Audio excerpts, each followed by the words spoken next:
Yadamuina say and a day yatra say on the Gumbe show.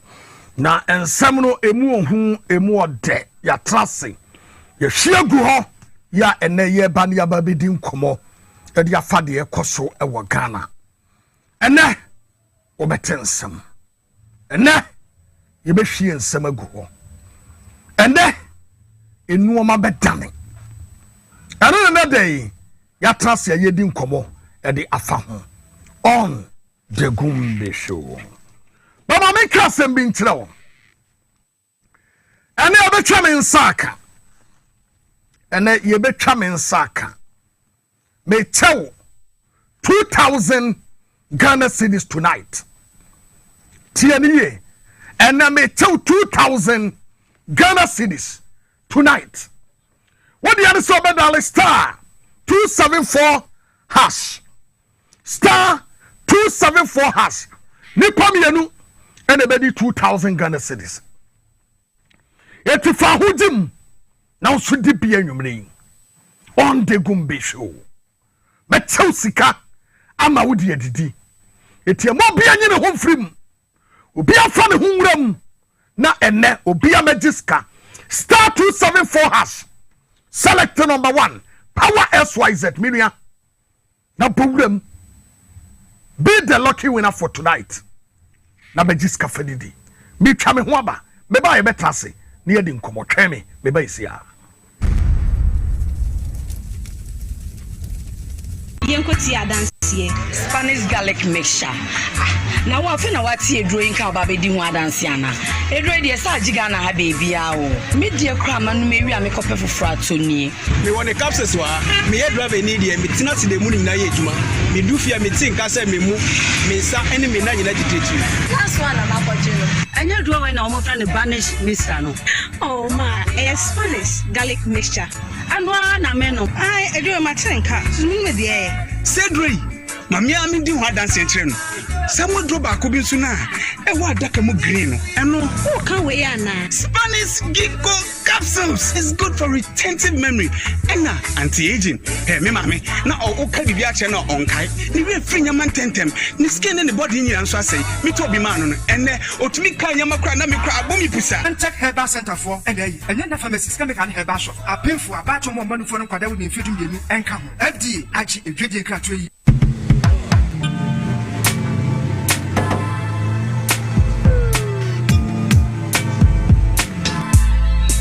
Welcome to Auto Check Vehicle Diagnostic and Licensing Center. I hear my car can be checked here without going to Accra. Sure.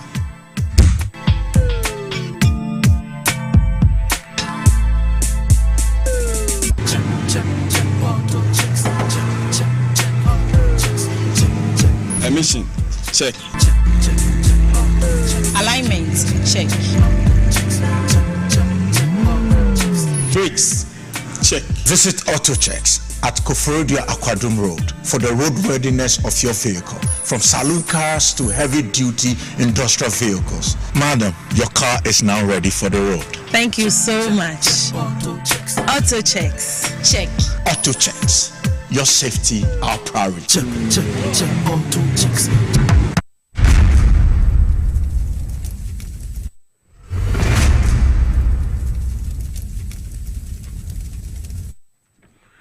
Send day. Mini anum Ghana for. O man Ghana kokodia ma. Me di twedi aponyame damase. Se ene. Mama yatra se ye bedi nkomo de ye beboama Ghana akoso. And then there were so many things I was say talking about tonight on the Gumbe show. Na ene o jani bedde. I'm obi anya ne chefa. In fact, star 274 has no metal 2,000 Ghana. It a new home free. And then a minimum starting commono from adia bia opani bi aye. Ama makwa so. Central Regional Finance Committee chairman Yani din edi CC Crenshaw. One no pamatade we ɛhyɛ me. Any a lot of ntade a me say ɛwɔ Gumbe show any news mu. One is Central Regional Finance Committee chairman. Na wa extended hands. Yeah, Owura John Dramani Mahama. And we know Edana Kuma Ponoso. No person JM edi president etosom yi no. Ebrebi me bedan edi tremo. Motorbikes na water. Western Day happy hands.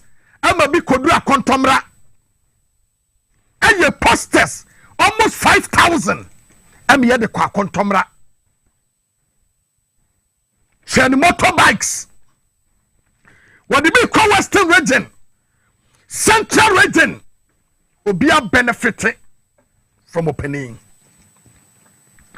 And on what I see, you know, I said, you know, say, there was some orphan communities and orphan constituencies. We are. I will feel free man tell me a time and tell me.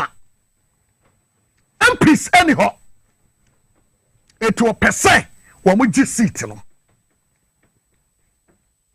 When your posters or printed t-shirt, bringing your motorbikes, and then you can home. And now was sign a distributor ye at the maw.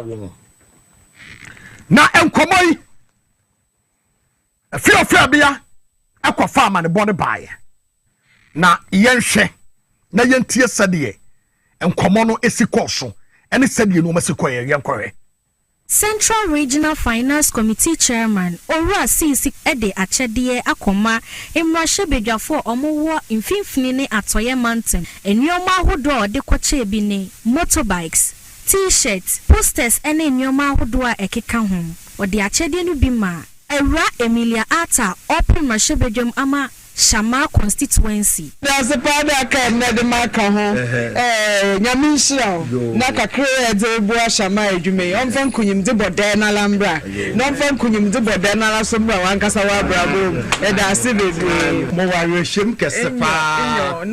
Naja Mahama, the boats no so Shama, John being a 75. You know what I'm Lawyer Emilia Akuma on also air Primashe Bedum Ama Upper Dintra East. Ernestina Ofori Dangwe on also air prama Aguna East. Owura Samuel Atamils and so air prama Commander Edina Eguafu Ebrim. Owura Kwachi Ofosu on also air prama Ebura Aseibu Kwa Mainkesi. Kobin Gansa Esikuma Odobe Brakwa constituency.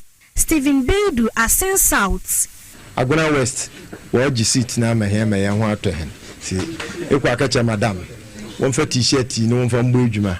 Na yenya 65% wo John His Excellency John Sunya 80% wo na NDC yenwu ne hands down if you central agent the age 23 ni nyina Yeni ensema eye Emrashe Bedwafo no eka kire Owura Sisi ebra ode enyoman emawo Nana yedasi bebre wedding kama enyoma bebre enenenso wama t-shirt 28 years in NDC enya seat no e wa Padinja East na Jumadia ya yentino afie de yaji seat no I'm Godfather Papa was a wired in day all your new super papa na yes na body t-shirt was a man odinu suma title repeal infantman seat is coming back to NDC.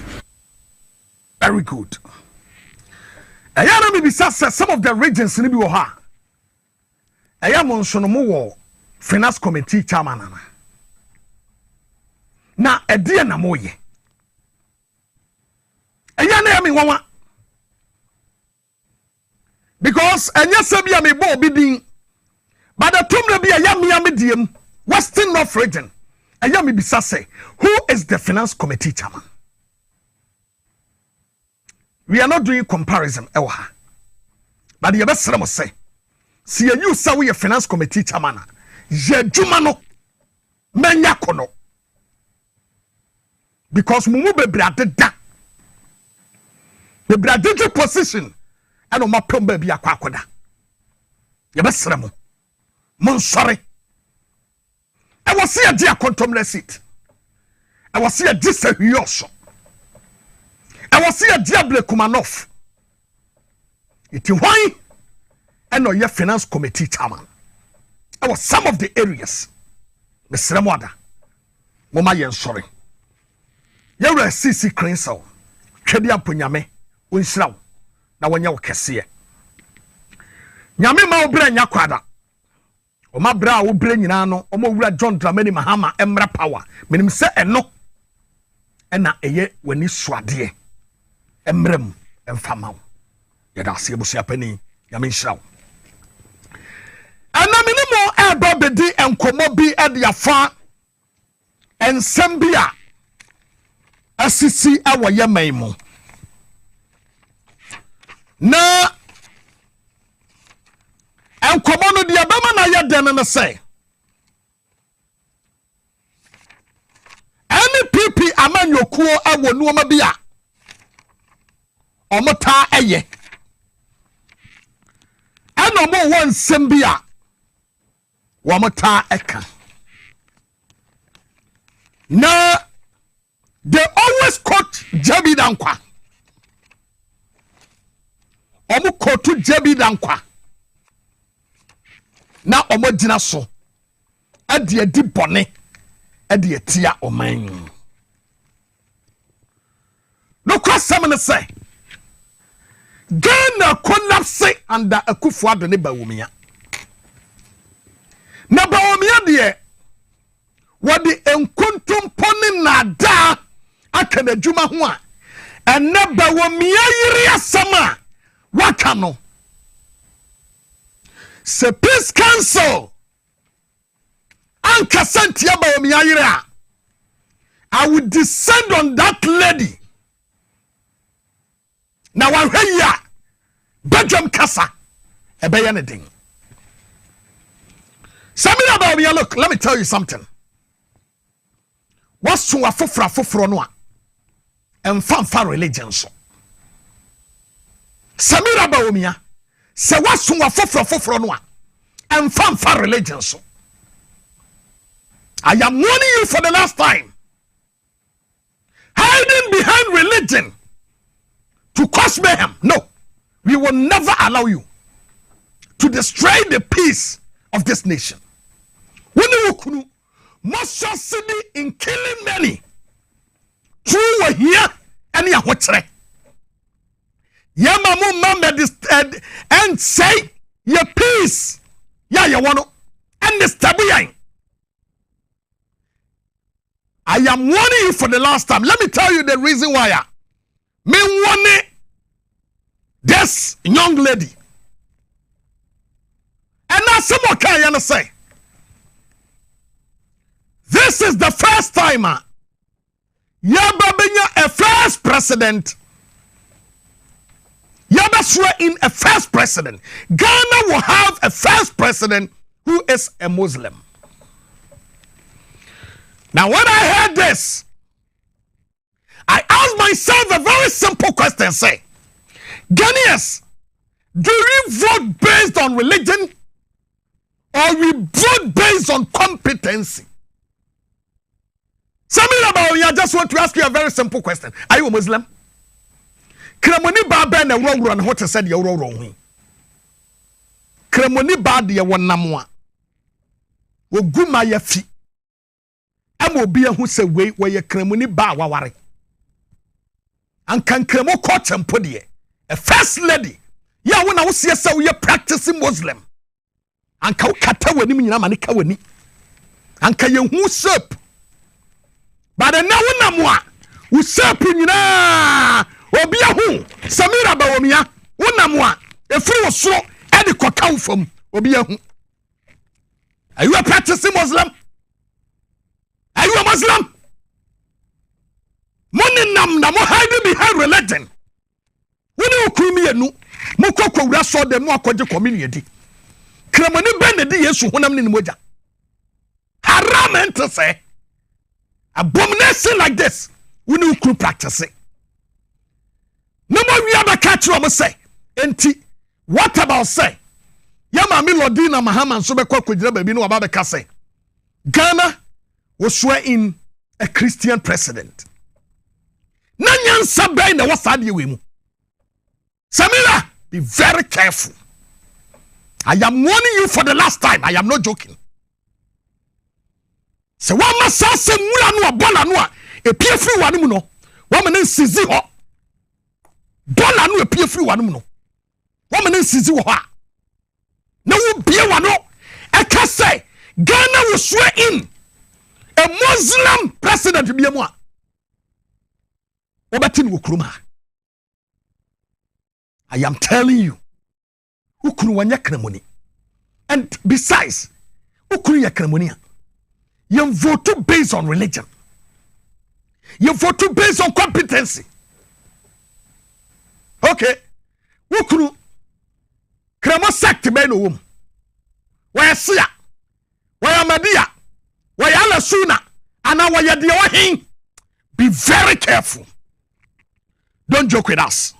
I am warning you for the last time. Because matras here no. I am not joking. Me metra ho. Emma me say Ghana full peace. Be very careful, Samira Baumia.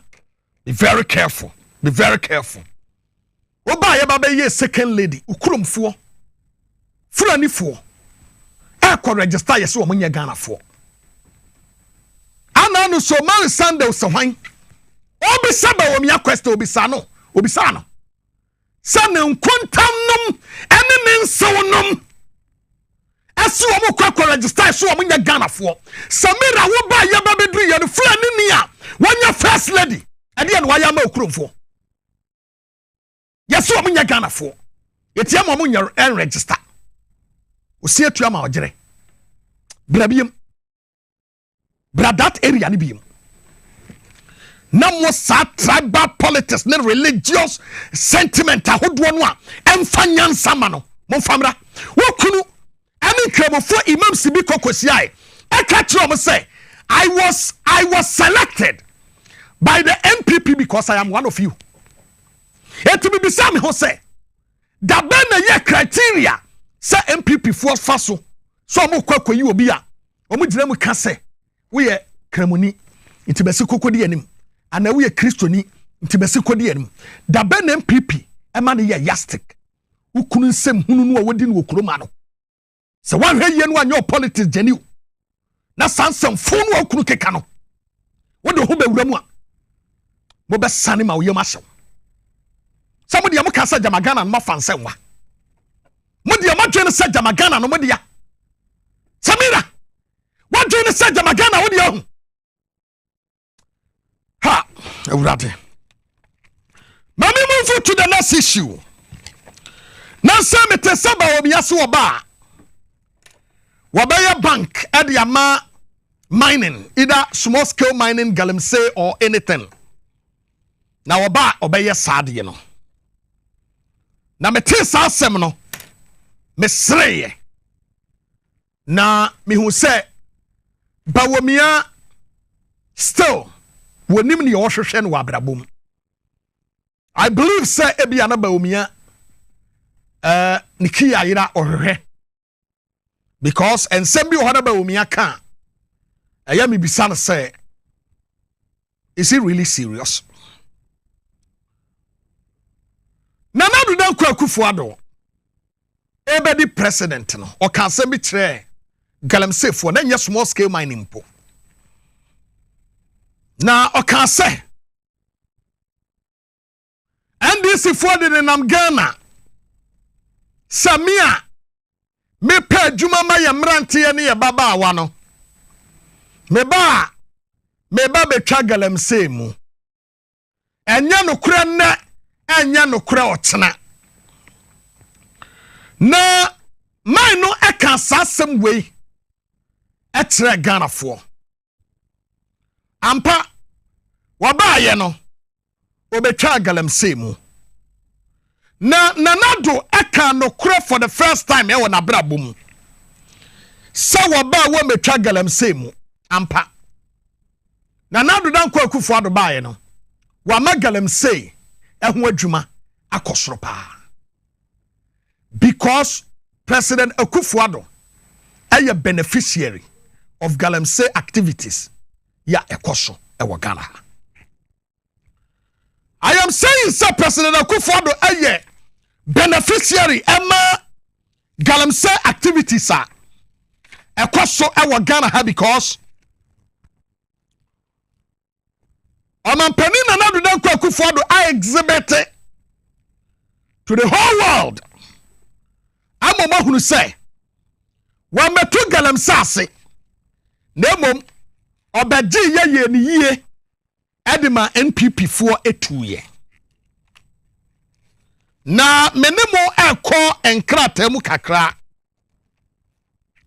na yakwa ha ba bia Omampani Nana Dankwa Akufo-Addo ankasa wode ne ho eje galamsim.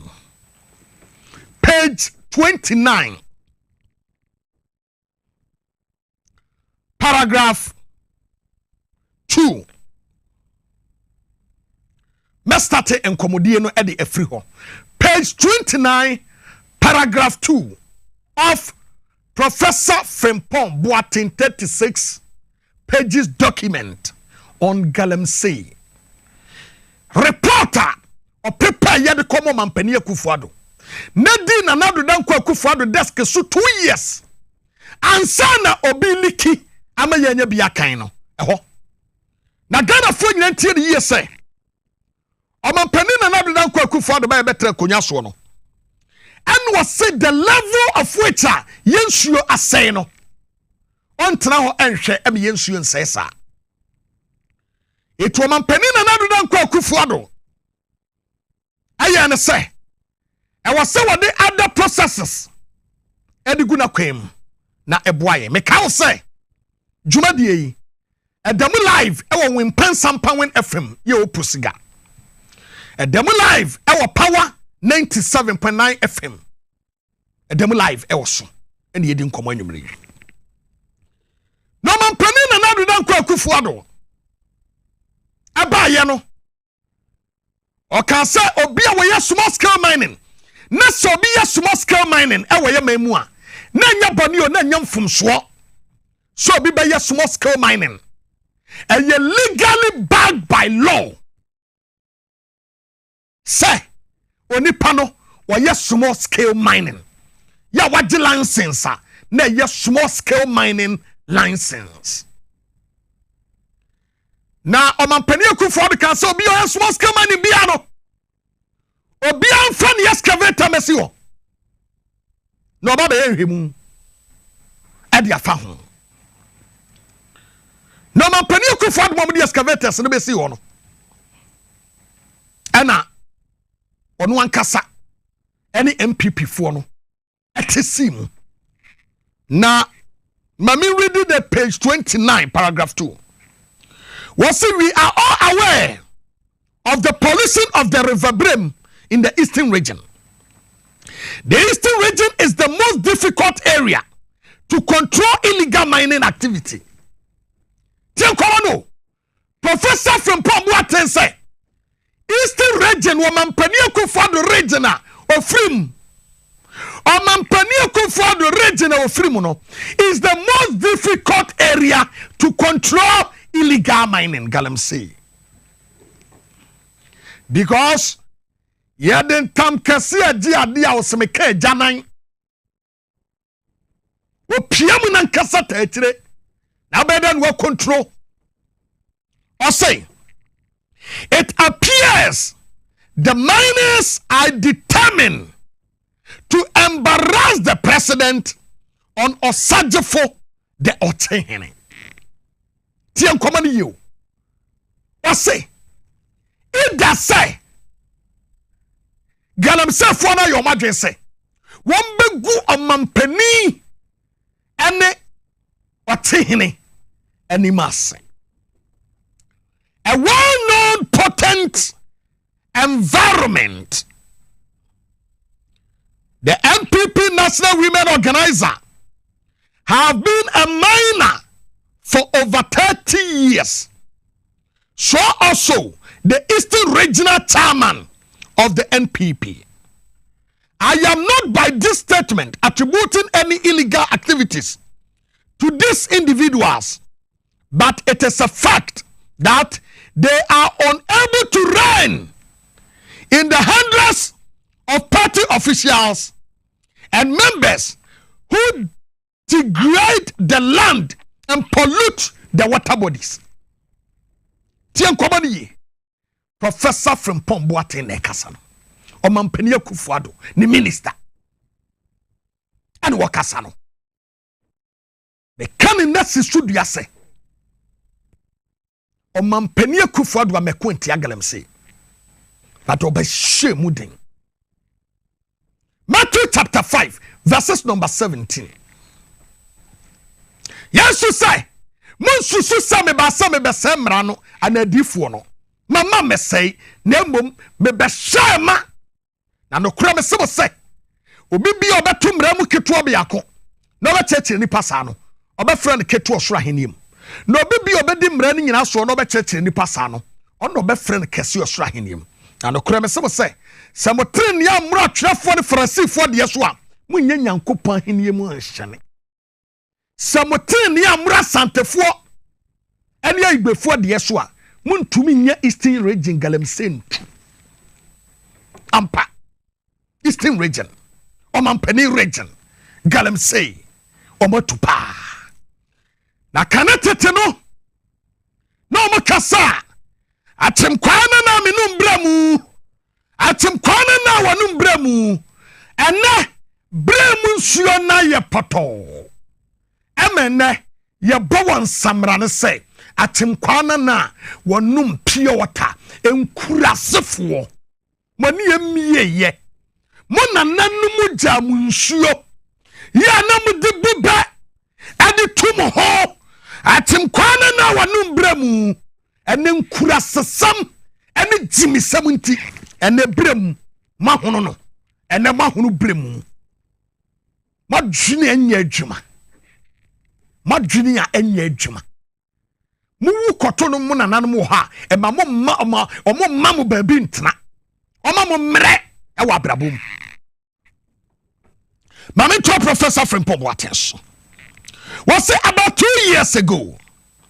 The attention of the Interministerial Task Force was drawn to a site that has been degraded.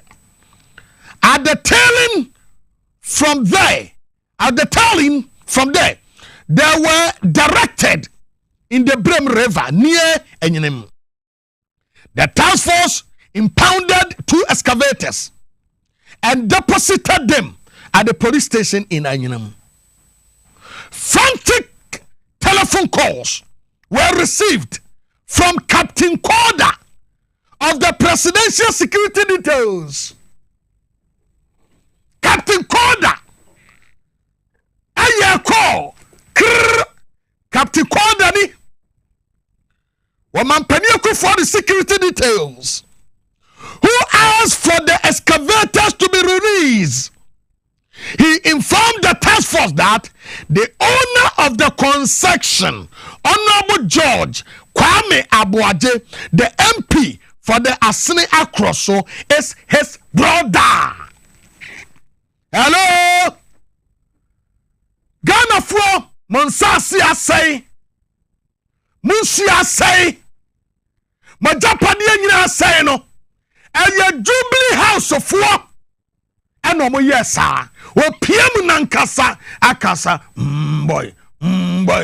O PM nankasa se boy. O PM nankasa se boy. Kufuado ankasa no. Paragraph 3.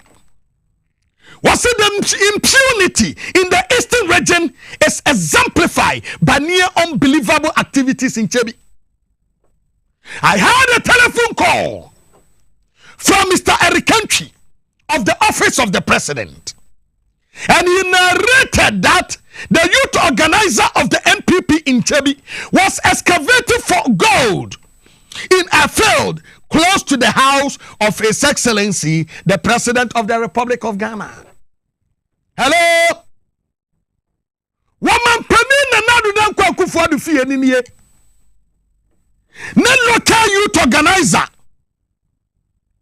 Yo ye ochabi. Wanu so etu galamse wafa. Wanu woman Penny chaproto no. Na didi half. No so didi half. Ghana for Mama Yamisa President Akufo-Addo say. Wabia wadina konwa to so be kwatia galamsey. Na se wonu ani fie, ba bia ni fie wo, ye to galamsey wo ha. Ade no mampani beye. Anka by now brantie ni damu dada. Anka by now abrantie ni damu dada. Ghana fo metumi aka tra mo say. Abrantie no a otu gold no.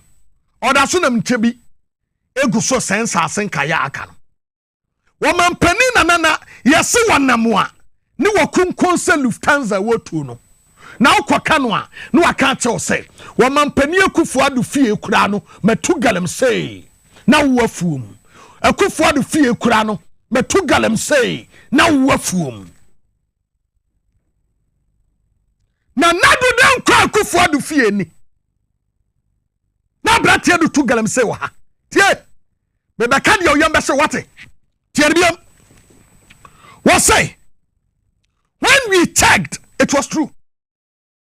Indeed, part of the garden of the president had been affected.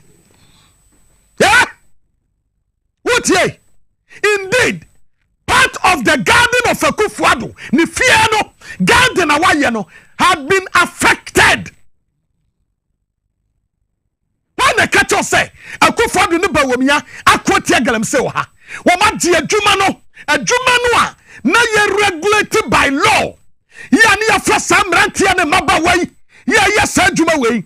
No ma formo e was small scale mining. Ya no mu ye adwuma ni atu o ka. Akufo-Addo ba ye na dwen ne sa jama NDC for na small scale mining. Etu ogu no. Eno be di free wonsam. Eno wode mamrantie no. Ghana for and na me 2000 Ghana cedis. Star 274 hash. Select number 1. Power SYZ. Bowram mensaka. Chamo. Cha 100. Cha 200 Ghana. Me tell 2000. Ucha 100 da. One more ka. Ucha 200. One more ka. Chamo. Star 274 hash. Star 274 hash. Star 274 hash. Mensaka. Reason why tia me bo hu dawru no. Mensaka for 2000. Udi bi ache. Was 2000. 2000 Ghana cedis. Eti bowram na di 2000 Ghana. Star 274 hash. Star 274 hash more fire. Star 274 hash more fire. Bowram na di cash. Bowram na di cash. What say? Indeed, part of the garden of the president had been affected. Akufo-Addo hwa nanim so kwatia galamsey. Let me tell you, over 70% of our farmlands have been destroyed by galamsey. Bawamia budget oya no. Safa galamsey for just 1% of the total manifesto you the buy no. Manifesto no mo ye no. Only 1% no mo dedicate here for galamsey to fight galamsey. Yan kanchem rantia ne mabawa se. Munya baby a munya didi. Na kuro na wotimu no. Ensuo na ewo ho no wasɛe no. Masɛe nuane ewo ho nyina. Etiade aduane na obedie. Wo betu afoma gudi anya gold. Ba do bewie no, obesesa gold no ne de akwakoto aduro. Na de ne wom. Owura John Dramani Mahama say, "Wo be regulate system ni yie. Ama mrantie ne maba wanya bi aye. Wo be se refinery company wa Ghana ha. Said ye be ya mutu gold no a. Ye be ton wo ha, ni ya refine eti gold chain. Eno na sefo no, ye be ton nyina wo ha ye nko Dubai na yakoto aba. Oman no, onyame yesra ye nyu. Ghana is the largest producer of gold in Africa. Nyame yesra ye gold no, yentra gold so ni hia. Ye betu gold no ne ye de didi. Na mum yemfa kwan papa so, ne yemfa tu gold no mfa nidi, enye Akufo-Addo kwan mo ne we.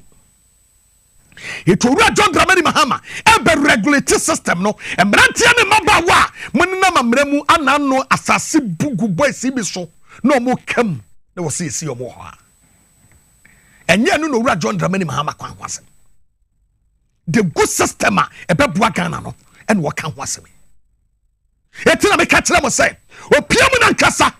You no ye galam say kimpe no say why no. Nemra so wi a woko. Nemra so. Akamre kakra bi. Na galam say hene ko.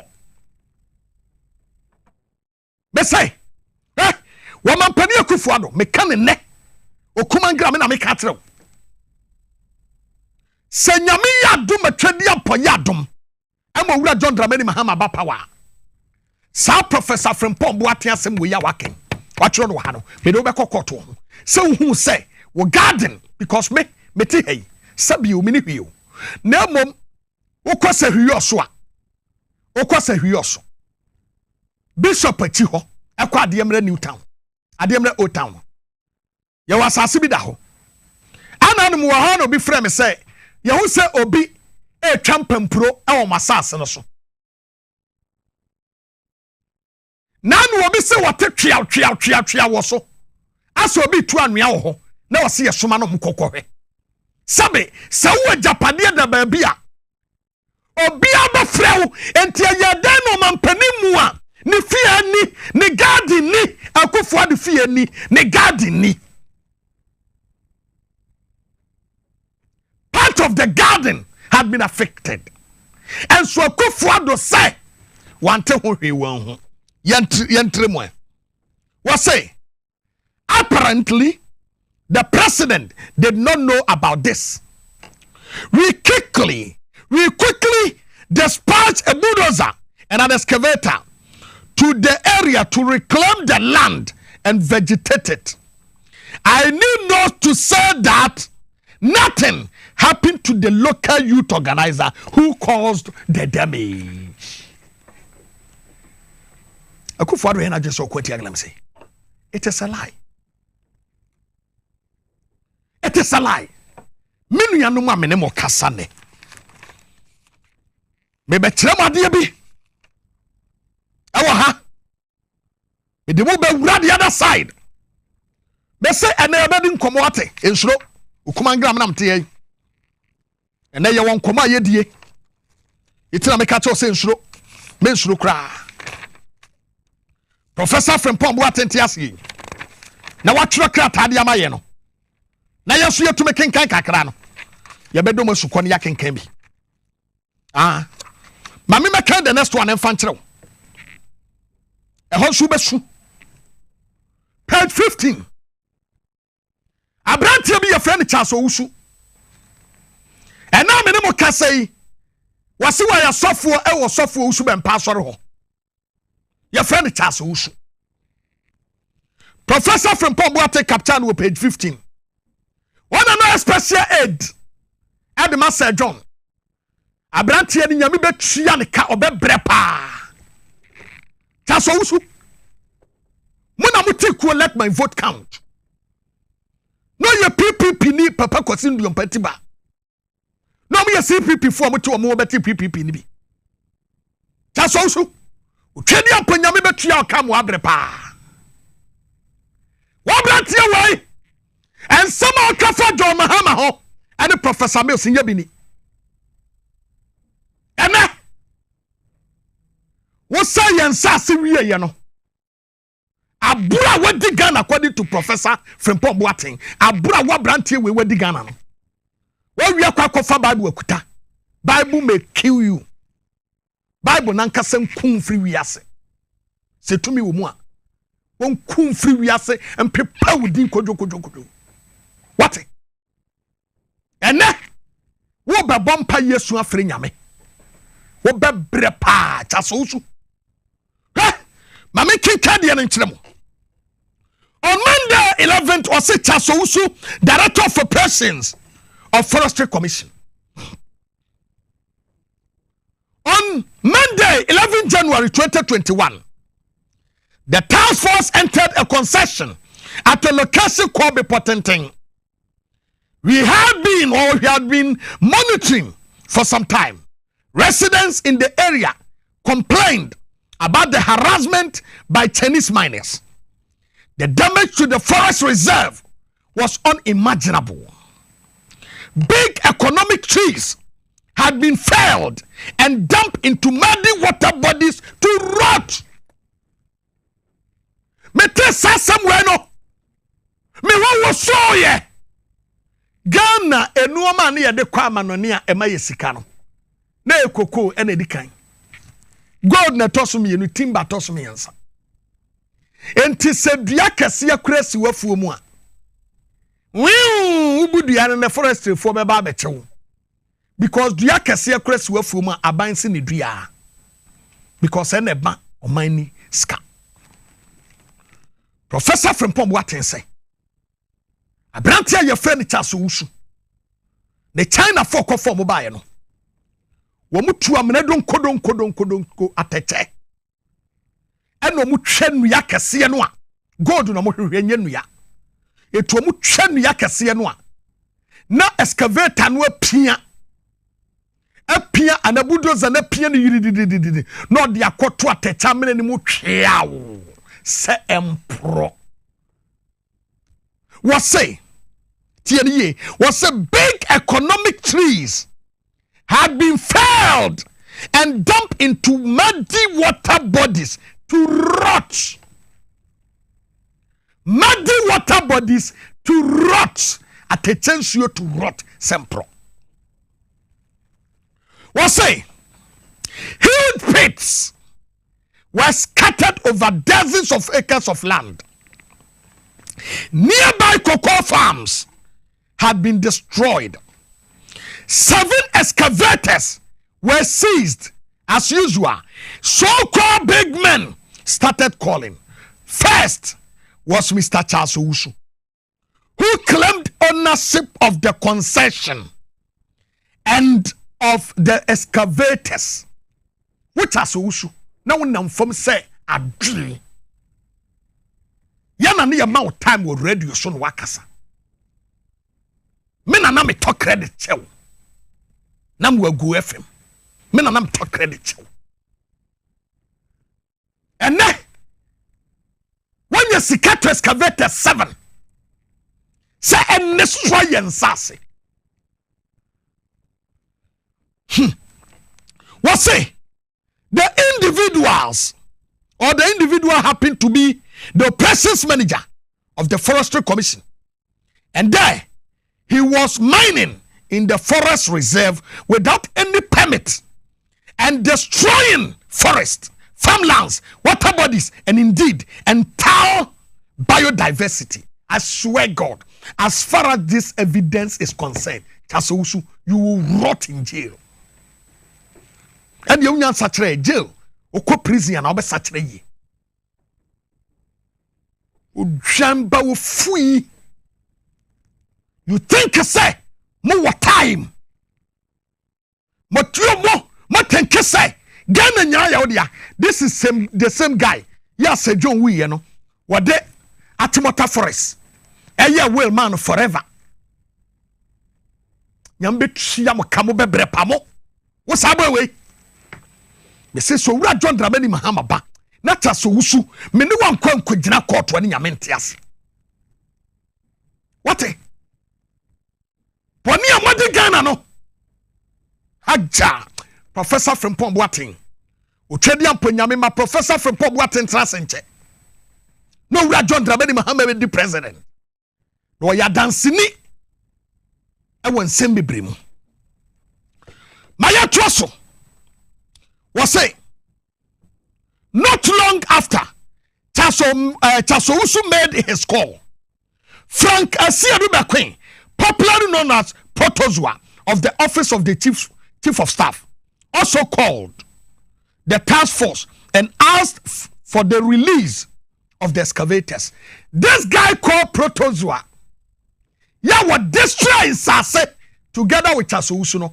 Wanu no abe suhum so ba be contest say ento ababa no. No me MP, no me semra mayen. Suhumfo. Etimo be tuaba ama mamwania what is a Protozua. Mo be tuaba diamano. This is evidence from Professor Frimpong Boateng. Etimo be tuaba diama brantie we. Ama na kombra sebadofie. Akosemra ma me no mi anu. Asuhum monse sama dwena fiwe protos wenyeska eti afiwe wa person ko parliament no ko semra mayen because we ye or office of the chief of staff sika buno so we hear billions across the bema why ye set tam it will be bad thing awurade hu ye mobo or say for the release of the chief of staff of the excavators, you can be sure that the chief of staff knew nothing about this. Star 274 hash. Select number 1, power SYZ. Star 274 hash. Select number 1, power SYZ. Na yenin komo. Bowram. Now so be do sikadie. We be more cash for tonight. Asama me pesa me magana ni bi ate ase ne se. Wi ase abrabo no. Wan ko bia wo se yanko.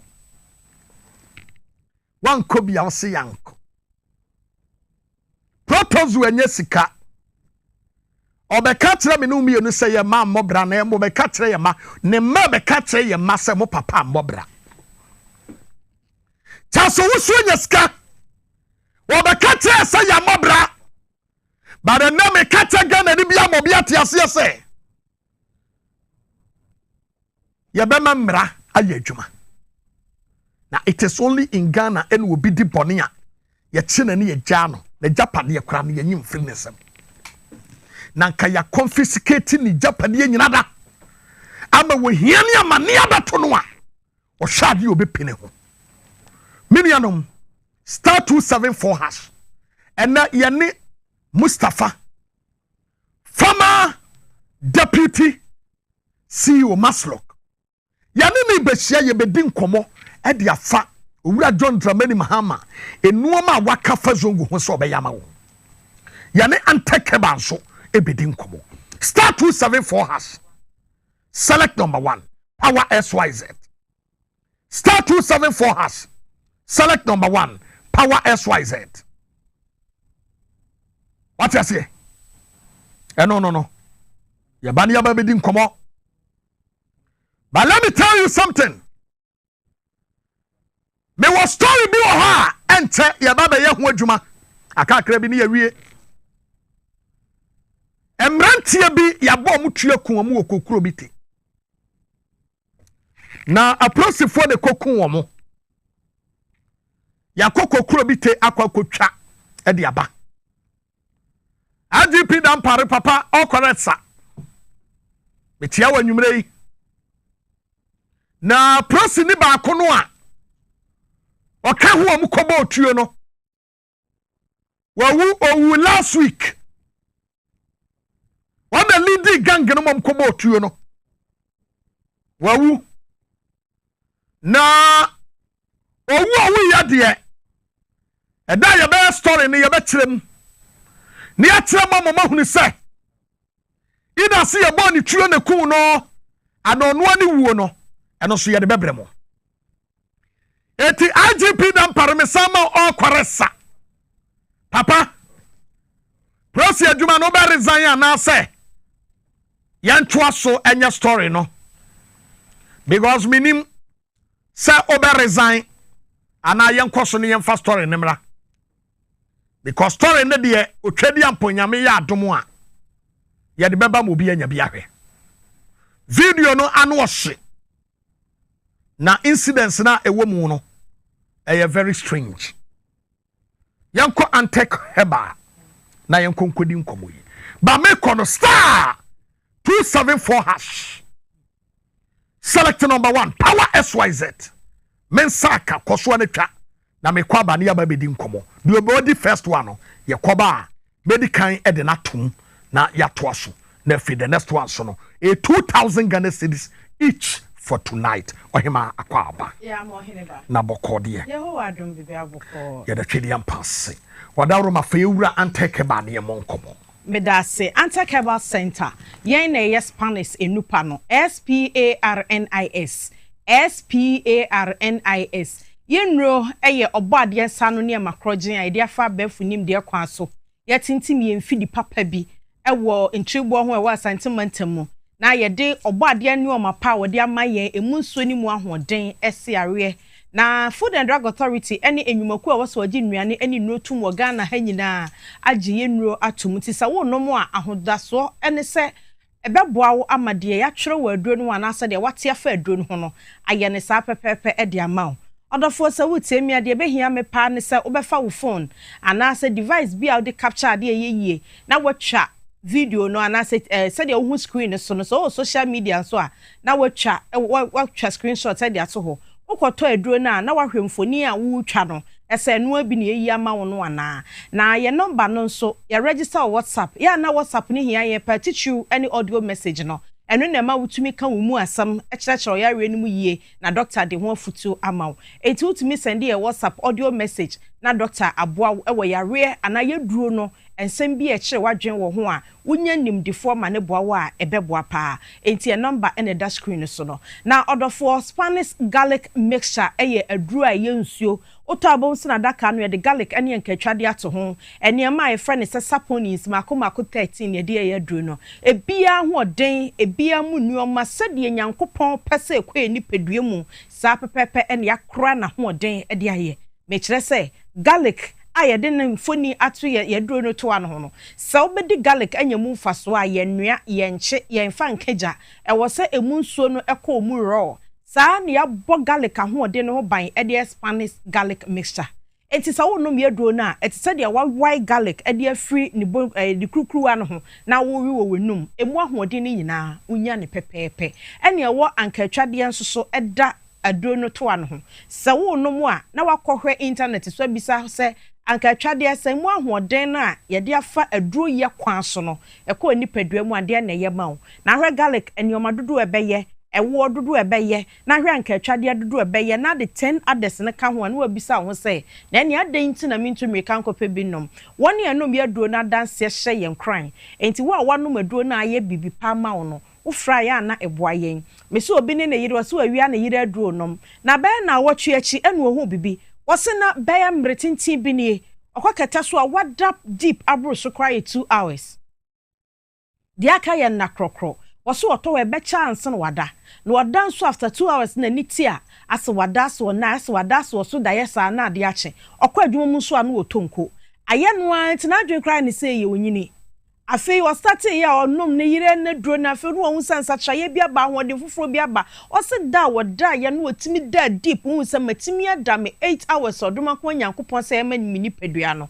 na ni ti ye no se enade na me hu ni ade fufuro bia ba me mu ene wo hu se ye Spanish garlic mixture ene ye ne sa enye nkonya ene enye bibia odofo ye kwa ye ba ye nyini no mpanifo se dua nyi na po sim se de ne apomuden tie no se wan pa aduro anya wo ho a ahode no behi ahode no so behwan enti ebe kakra no na de wiwi ni agi koto aduro no ye friend Spanish garlic mixture enane sade bone bebia da ewo nipadua no mu bia sebi na sen video bi ni nam TikTok ababa wa so akwa koto aduro anom ama ne to aye kese ewie sebi nanima yete samon wo nanima ehwe jaza onu ne ho anu na me bisa sese aduro no enane sade bone na sebi enye baby baako pew enane wo nipadua kwa ni nyina enu nti na Anti-Cable Center de bia meka che se akane na nimdia nkwa nimu no na o mse na aduro baako na se yare ahodo bebrebe we afi won sasa ade na ba beyi ano aduro ne ebema ne to aye kese no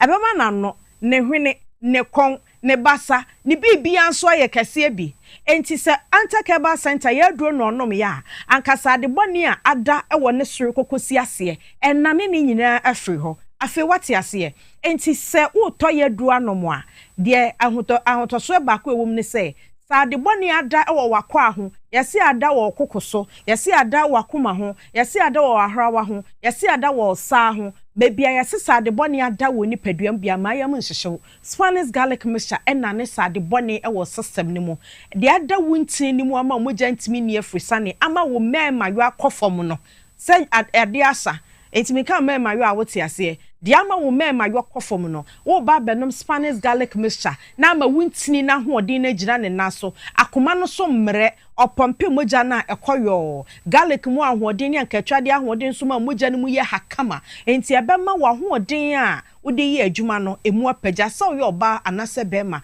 ebeboa wo moja kwa mu sisi a wo yoba o Mrs. Crantimi maye kɔtɔ Spanish garlic mixture do no nom ebeyi wo hawo a esi kwan ama Mrs. Ntimi flow yie no afiri ho ama fe betimi flow yie afei se bia na wo moja no emu na yedu ɛna akoma no pompe ntimi nante yie a onom a emu bɛyɛ hakama sansa garlic ne nkatwade nyina ekura natural blood thinness nti ebema moja na yɛ hakama na atimi di afrisane me kasa obu on mo trase kakra bia na ne nase ayedu ade no a na hoɔden akɔfam emoja ne ntimi ne afrisane yie enti emma moja no mu nsɔne ɛwɔ wo saa ne mu ama ensuo agina wo mu no wo benom Spanish garlic mixture na aboa sɛde ɛbɛyɛ a adekoro no betimi ayɛ n'adwuma yie na afei asɔne nsuo ɛne toxins ɛfiri ni paduam na ahotɔ abafie aduo ni din ɛyɛ Spanish garlic mixture yɛtɔn drug stores ɛne baby beer to nnuro ɛwɔ Ghana ha na nyame adom yegusu a yɛnyini yɛsi yɛ factory kɛse wɔ Ntribo ho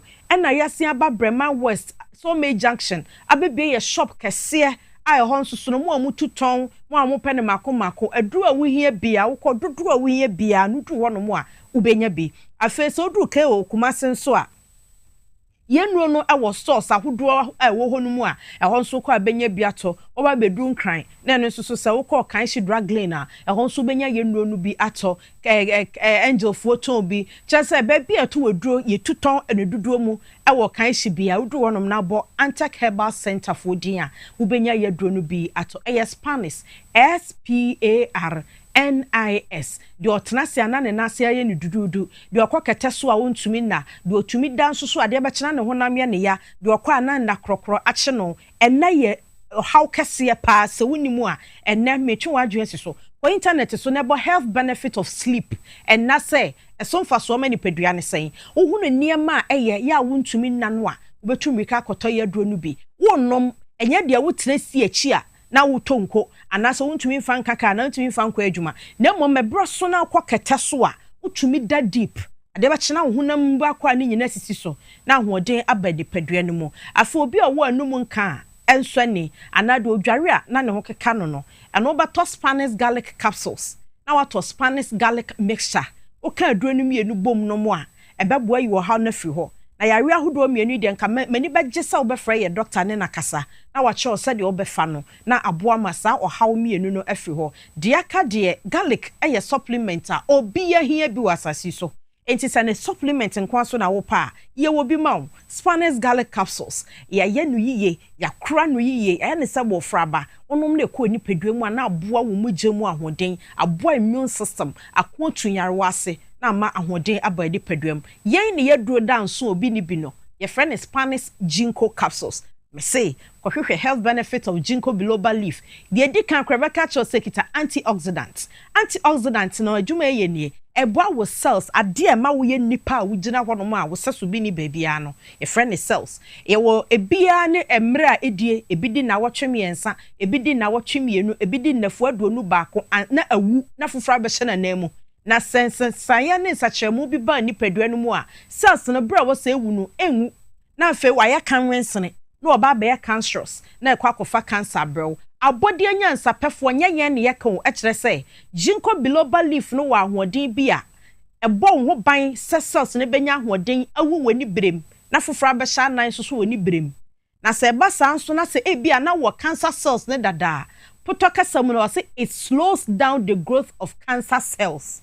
It slows down the growth of cancer cells. Wa bo internet ni bi asema mekan wona me ready ebom te sese bi ya wa class 1 madam bi ofa ozimu nyina 1 2 ni aka bom no minim sesa na wo kan no o say slow down cells wo cancer cells no kra dada se bi ebenyini ntentem no e ma ne to no bokra enyini sa eno na kire se wo hia bi aduro no na ye adwene aduro no arefi aduro obu ho ana ne yam hyehye no obu ha wo ni di nkomo na ho ana wadan nani na obehwe wanim aden na hwe mesa won kasa otumi control ni huntia oho asa obi frefre no na adwen kasa asa oho asa de bibi besi asa ne yam hyehye no mesrew anxiety said ye sitie bia koto Spanish ginkgo capsules Spanish Ginkgo capsules adwene na aduane ebeboa ama o memory no mu abie obeka yasam wanya dementia na se wunyini no we fi ade a koto Spanish Ginkgo capsules na emwa o maame o papa bi se dia mo se wo ya adane akwada da bi onyini yesi yekọ awerewa yekotia doma komasem emmerewa ne nkokora nchen de kokotia tetesem sanka wunyini na we fi ade a anka yenko emmerewa ne nkokora ho enkonku bisa asem enti sa o maame no papa enya dementia yare koto Spanish Ginkgo capsules fama ne nom na emwa na adwe no na wunyini kono so sade ebe a wa obetimi ahwe ho yie na wonkonko drum pempenso bi a obi na be kai so so to aduo ma wo no na wa hyase na wonnom sanse enu nyina no ye nom ne se supplement ena esan de tu yare ase enti wo de bo ho ban a na akora wo yie ye dre ye eboa mema na hyane so se enu nom ye ensa nyina de only 12 years ennom bi opemfo onnom bi ena de oma bofra no fo so nom ye ne aya nyina ya duro oba watwa bra ana afei na wasi bretwa kwa so na ho yira woduro tatahwe Spanish Ginkgo capsules ya papa no bi o mo duro ma yire nom ne duru sa o mo ho metepa asam kakra na ne buafu no wo twa ntan ade anya no ono di kra na abo no waje ama ne ho ma me kafra ye nyina ebedu ho bi na ye hyase aye ho aduro sa de ba ya de no ye nhunu ne sa ye friend Spanish Ginkgo capsules onomo a ebeboa wo na onom no le bonus ewom ni se ebema wo skin aye fefefe na ade bia ho no wo nipaduam prostate o akoma o se de etie bia no ekita anti-inflammatory properties enti ebema na dwo enti wo bema after 45 no start na wo nom na de ahwe prostate ni ye na eho anko ankotetema ye number no 0266 11 41 11 0266 11 41 11 numbe na beboawo obi ba maame to bi mu abrewa utimi kam yensa ne bomu a media matuni din said the three powers combined say mu ba ku bia ye adwuma etu no yensa na na chesa mo wa yaresa no wa ho bambo no akontentem so me da so Oheneba okay me da so papa me twa me ho aba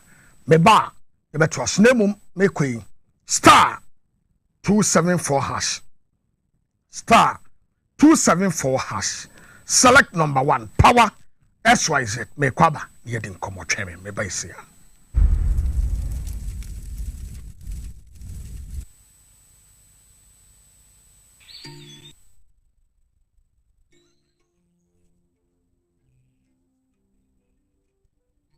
Upon your arrival, you are introduced to your butler, who plans your itinerary.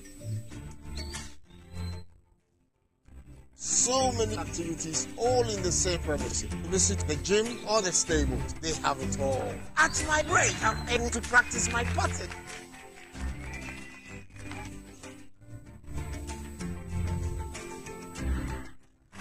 They used only electric vehicles here. This creates a serene environment. I'm told it's over 1,000 acres. My cabin here sits on 2 acres with a large terrace space overlooking my private swimming pool. Now this is royalty. They have their own farms, thousands of fruit trees. I can also have my lunch here at the waterfall. Quite a beautiful place you have yourself. How far we've come these past 30 years. Welcome to Medimosis Clinic and Herbal Center, an award-winning and well-established health facility specializing in treating prostate-related diseases, male and female infertility, sexual weakness, erectile dysfunction, and a range of health concerns. Our state-of-the-art laboratories and equipment offer services such as digital X-ray, mammogram, 4D ultrasound, a fluoroscopy machine, and more. We have a well-stocked dispensary of herbal medicines, and not forgetting our fully equipped dental clinic where we perform excellent dental procedures. As we celebrate 30 years of serving our community with care and compassion, our team of experienced doctors, nurses, and staff will continue to support you on your journey to wellness. Thank you, Ghana, for entrusting us with your health. Here's to Medimosis Clinic. Medimosis Clinic and Herbal Center, your partner in health, now and for the years to come.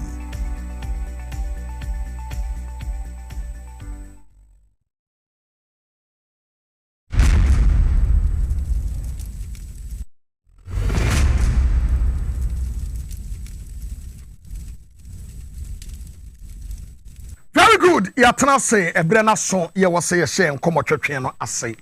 And a bedding como aqua chili panty, Utia no tea ye because and more details ebeba. Na Ubia ehebi. Asem we no Ura Mustafa Abubakar enemo eba bedding commodia fahono. For pen any paper. Because Warren kakra minya ene say. Eda JM wire manifesto no. Edru enkramofo de o kaos anko amantere. Etimi ni nya beef wo hopa. Say one kama mantere. Eti enanu ne yeba be baba mu se de be ya nsem ne bi wo ha. Yewra John Dramani Mahama kan hausa no. Obeti ase. Eti bomoden na yi wasum na tie ensem no a. Eba no be kan fo ama se star 274#. Akakra na me draw the first person. Yeah, what do you know? Akakra bi na me draw. Also, you can be a lucky winner to join. Star 274#. Select number 1. Power SYZ. Na brebi room. 2,000 Ghana cedis. And I yet chenene. Yenyu hum frim. Fa hobeka ho. Na be jiska. Na also fadidi. Skaum 2,000 Ghana cedis. Yan intentem. Na be room na be jekas. Star 274#. Select number 1. Power SYZ. Na be ka ho. Yewra yemo akwaba. Ejoso. Na boko de. Boko Oheneba obi an ho ye de. Awura de adom boko. Good. Woni ejuma pa. Ya dase. Wata de we de misro. Mabusu apani na wato aseme. Yewra sisi krinso. Waya de metia no. Waya de. Okay. Yehwe ene yenkomo twetwe no. Na yemfamfa ensema hodo a etodwa manifesto ni mu ene adansem a wose yehwe resetting Ghana.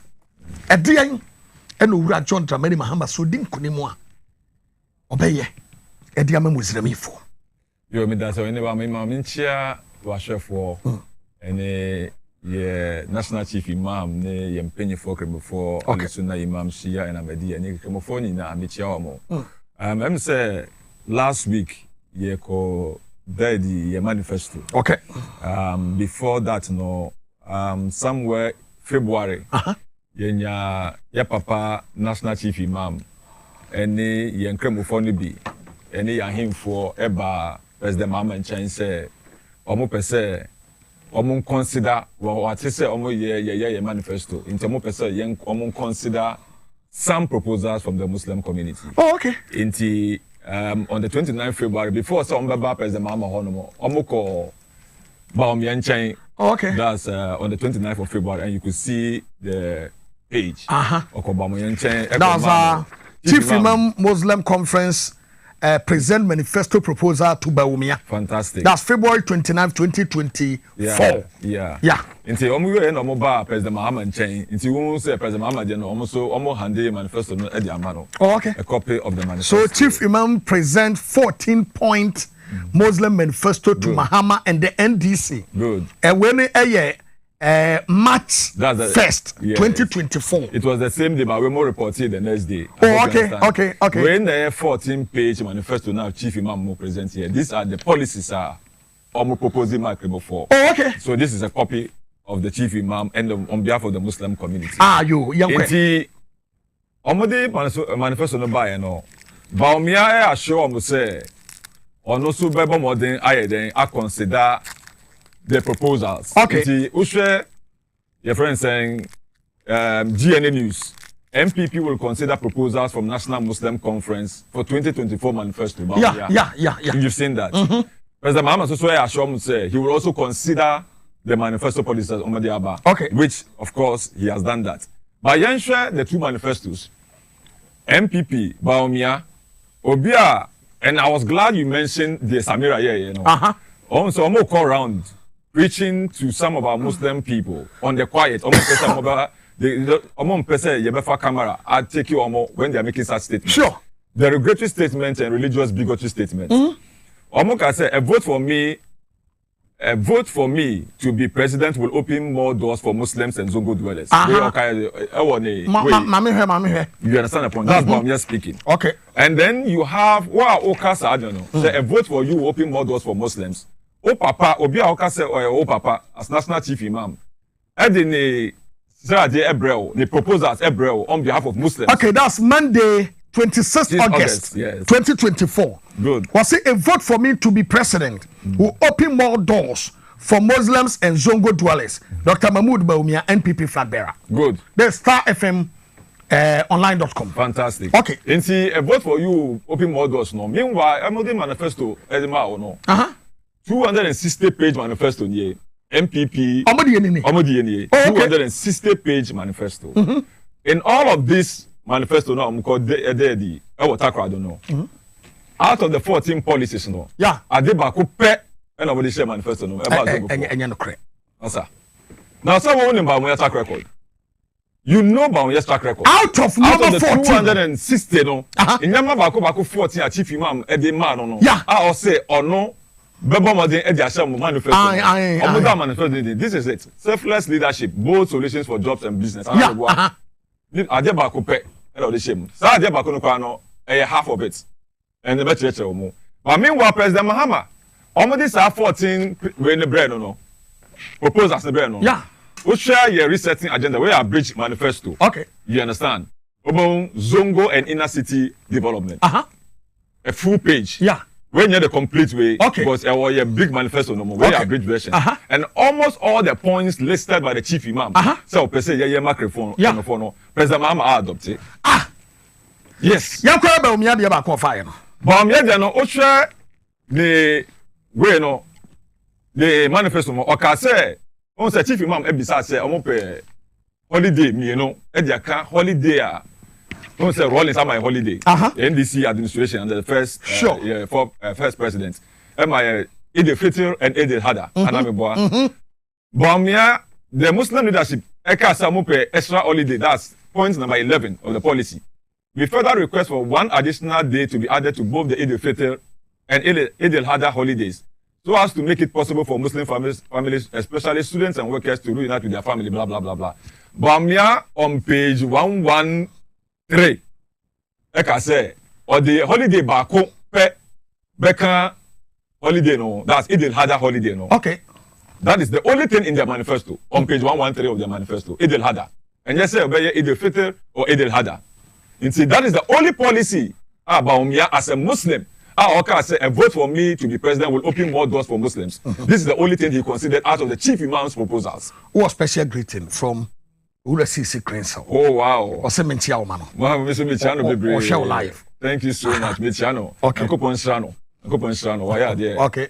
And see, that is. And no quite about me. And no quite about me. And see, or culture chief imam say, chief imam, to help me with you. Chief Imam must not be. I don't need you. And I'm not there for you. And that is why I also the Daily Post star. Once every day, Daily Post. What's it then? Baumia snubs Chief Imam. Oh! Yes. Sir! That is the import. Baumia snubs the Chief Imam because so papa sorry for the fear about one chance or babe or slow. 105 years, one for said bro, or not as sorry for the fear about one chance, Buame. Now, these are some of the things I'm a person with your mommy. Oji tu mo say oh me yama. At the end of the day, you will do manifesto by no. Once me anya hwe, o ye bako pe and that bako kwa otwem half. So tell me say, are you there representing the Muslim community as you are going around telling the Muslims say, "Obe swear with the Quran, obe swear with the Bible and the rest"? Clemophone pe intro. Christians and pe intro.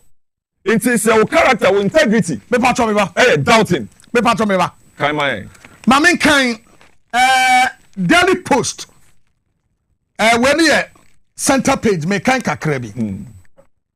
Was it the flag bearer of the NPP for the 2024 general election, Vice President Oheneba Boamah Bennie has snubbed the national chief imam as well as the Muslims community by throwing away the policy proposal by the chief imam presented to him on behalf of the Muslims for consideration when the 2024 NPP manifesto is being drawn. Onye, the person saying he's come to champion the Muslim community. Onye, but rather President Mahama, the Christian, adopted about 90 to 95% of the proposal from the Muslim community. So if you are a Muslim watching me, and I ask you, between Dr. Mahmoud Baumia, our rejecting a proposal all the imams together, Ahmadiyya Imam, Shia Imam, Al Sunnah Imam, the National Chief Imam, the Council of Zongo Chiefs, and the Muslim bodies, say, for several months, including our parliamentarians, Muslim MPs, yes. And they presented this to you. And then you, as a Muslim, you thought it wise that it does, it's needless. Sir, 14 proposals and go on. Yes. Muslim community for together with the National Chief Imam. Of course. Now, and the class justice anyway. If you say Chief Imam, best sorry. Someone picture no. You've seen the pictures that I showed you. Yeah. Or not say sorry. Yeah. Look at him presenting the copy of the manifesto to the President Mahama and presenting a copy again to what? Boamah. Yeah. And so, if you say Chief Imam, best it means that it is of very, very important.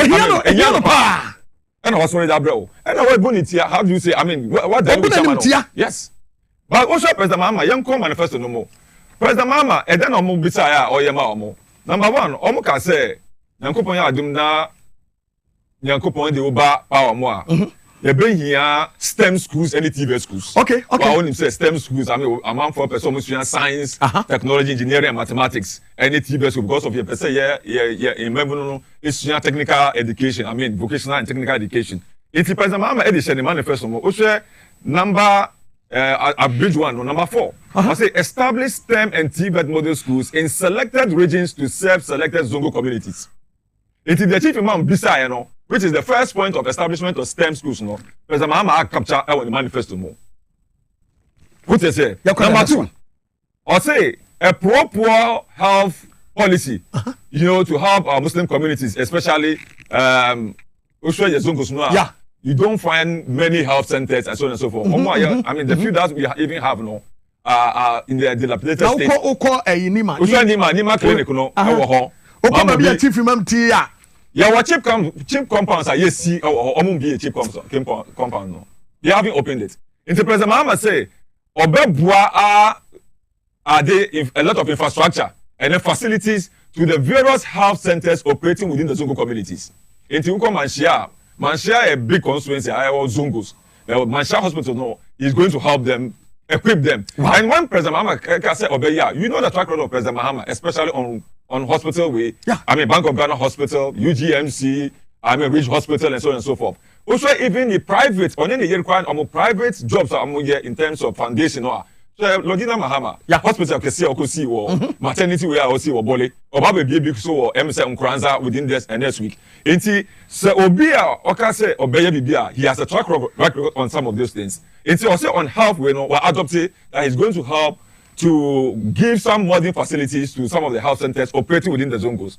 Another thing they asked for was holiday Holiday na some 2 extra holidays. Sure. But then President Mahama said, because your holidays no doors or it will be impossible to be able to give as many holidays as possible. And see, the suggestion say, yema extra holiday, Emma Eid al-Fitr. Eid al-Fitr, Ramadan Eid, And Ramadan also, a lot of challenges, especially with regards to sighting of the moon. Obama said, before you share children, you realize that you have to sight the moon before you start. Yeah. And then when you are breaking the fast, you have to sight the moon. And the President Mahama also want to say house and okay. So you need to sight the moon before you break. Until a moment like I said, and then when you have 29 days of fasting, my sighting moon no pie ochina. Okay. A moment I said there be sighting moon here. So I would have to wait till the 30 days is up and then break the fast. This year. Until President Mahama say, visionary leader, somebody who thinks and bonds with the Muslim community, I can say, then let's have 2 holidays. Okay. For the Eid al-Fitr.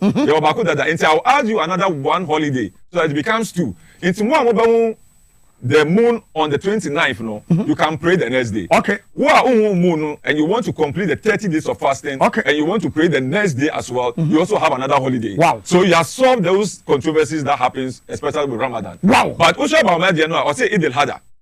Eid al-Adha also, yes, a lot of controversies on Eid al-Adha. Okay. Because Saudi who say, and then obi abeko Arafah, ya obi bia uye uko Mecca, obi abeko that day your friend Arafah, uko Mecca na wan ko Arafah, only Mecca, only Hajj. Okay. It is almost declare say and then Arafah. It means the next day, almost every country, every country will pray the next day. Oh, okay. So we don't have a lot of controversy when it comes to Eid al-Adha. Okay. But then we have a lot of controversy when it comes to Eid al-Fitr. Okay. And that is what President Mahama has resolved.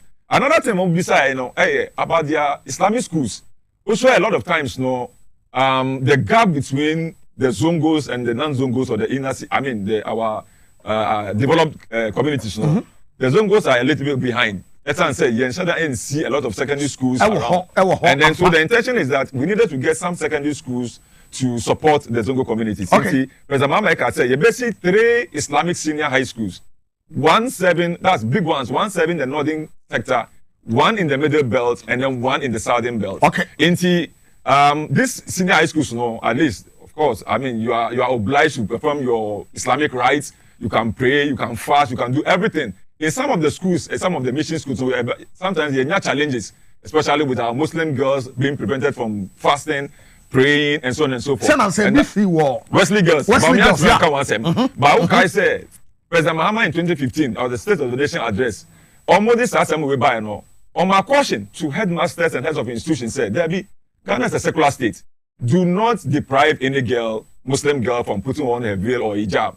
And neither should you prevent any Christian or force any Christian to go to mosque or something. Yeah. What is the mechanism say? But me essay, once me kasa also, once me ka. And so President Mahama said, I will build you some schools, 1 in the northern sector, 1 in the middle, and 1 in the southern sector. Wow. But then you should know, say, no one will be for more schools, but yet me more because we are looking at the resource, the budget. And so there were already existing Islamic senior high schools operating. Like Ahmadiyya Kumasi. Yes. Any Lebanon Islamic school ever circle her. Okay. There were Al Bashar, your friends saying, so Anyas Wotum. Yeah. And then you have your friends saying, Awushi. And then you have Tijaniya, Kumasi. You have Ambariya. In Tisak schools, private schools. Nancy Kramiko, who say, Obia could be about Kubi war. Oyibi. Good. Oyibi offer UT estate no atiwa. Okay. That were inside the hopper. Okay. Anyone a fan will be good. Islamic secondary school. Fantastic. The idea is that on the private schools, President Mama say, "Well, boy, Koko said, Nyankopon don't know your power. You better extend the free senior high school to the private schools. Into those Islamic senior high schools are more operated than no. It means that relief the yeah. So if we build even 3 big public senior high schools, there's private ones also. They'll be getting students to go because there's free senior high schools. And so that is the more reason why you can say basic 3. Okay. And so we have captured that in the manifesto. Another thing I'm beside and say, I'm colleges of education. There were only 1 college of education, public college of education, okay, which is the Al Farouk College of Education, IONG. Maybe a Akatesian Kobisaba, fantastic. Inti President Mahama Eka say, Nyankopon ya aduma, College of Education now, or no converted here into public of education, College of Education. President Mahama Al Farouk, the only Islamic College of Education, and President Mahama as president converted it in 2015 as a public college of education, and that is the only one we have as under the Islamic society. In Tiwashua, or say, or started OC schools were on before he left power, or Mawamu classroom blocks, dining halls, dormitories, and some few things. But then it was uncompleted. Year free power. Okay. But not a single block, not a single person. Of course, not a single block. But President Mama Ashom said, "Nyankopon do not samba." Is going to expand the infrastructure development for Al Farouk so that it can be able to train more or recruit more Arabic teachers and then train them so that they can feed the senior high schools and the junior high schools. Wow. That is what Al Farouk, because the chief imam asked for it. And then Oka say, over down south, because I'm going to be for 3. I say down south, you have Institute of Islamic Research, our NIMA.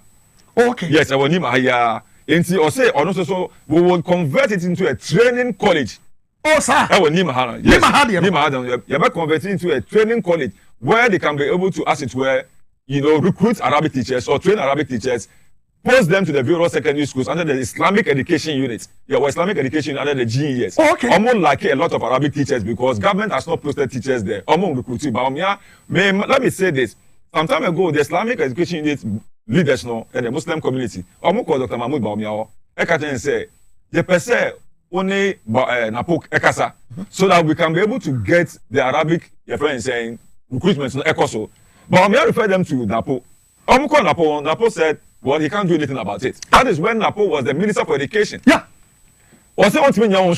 And then he says, okay, I'm going to conference, meeting, Medina University and Lakeside, now, Napo sende, the deputy, the current education minister, say Umbra Honum.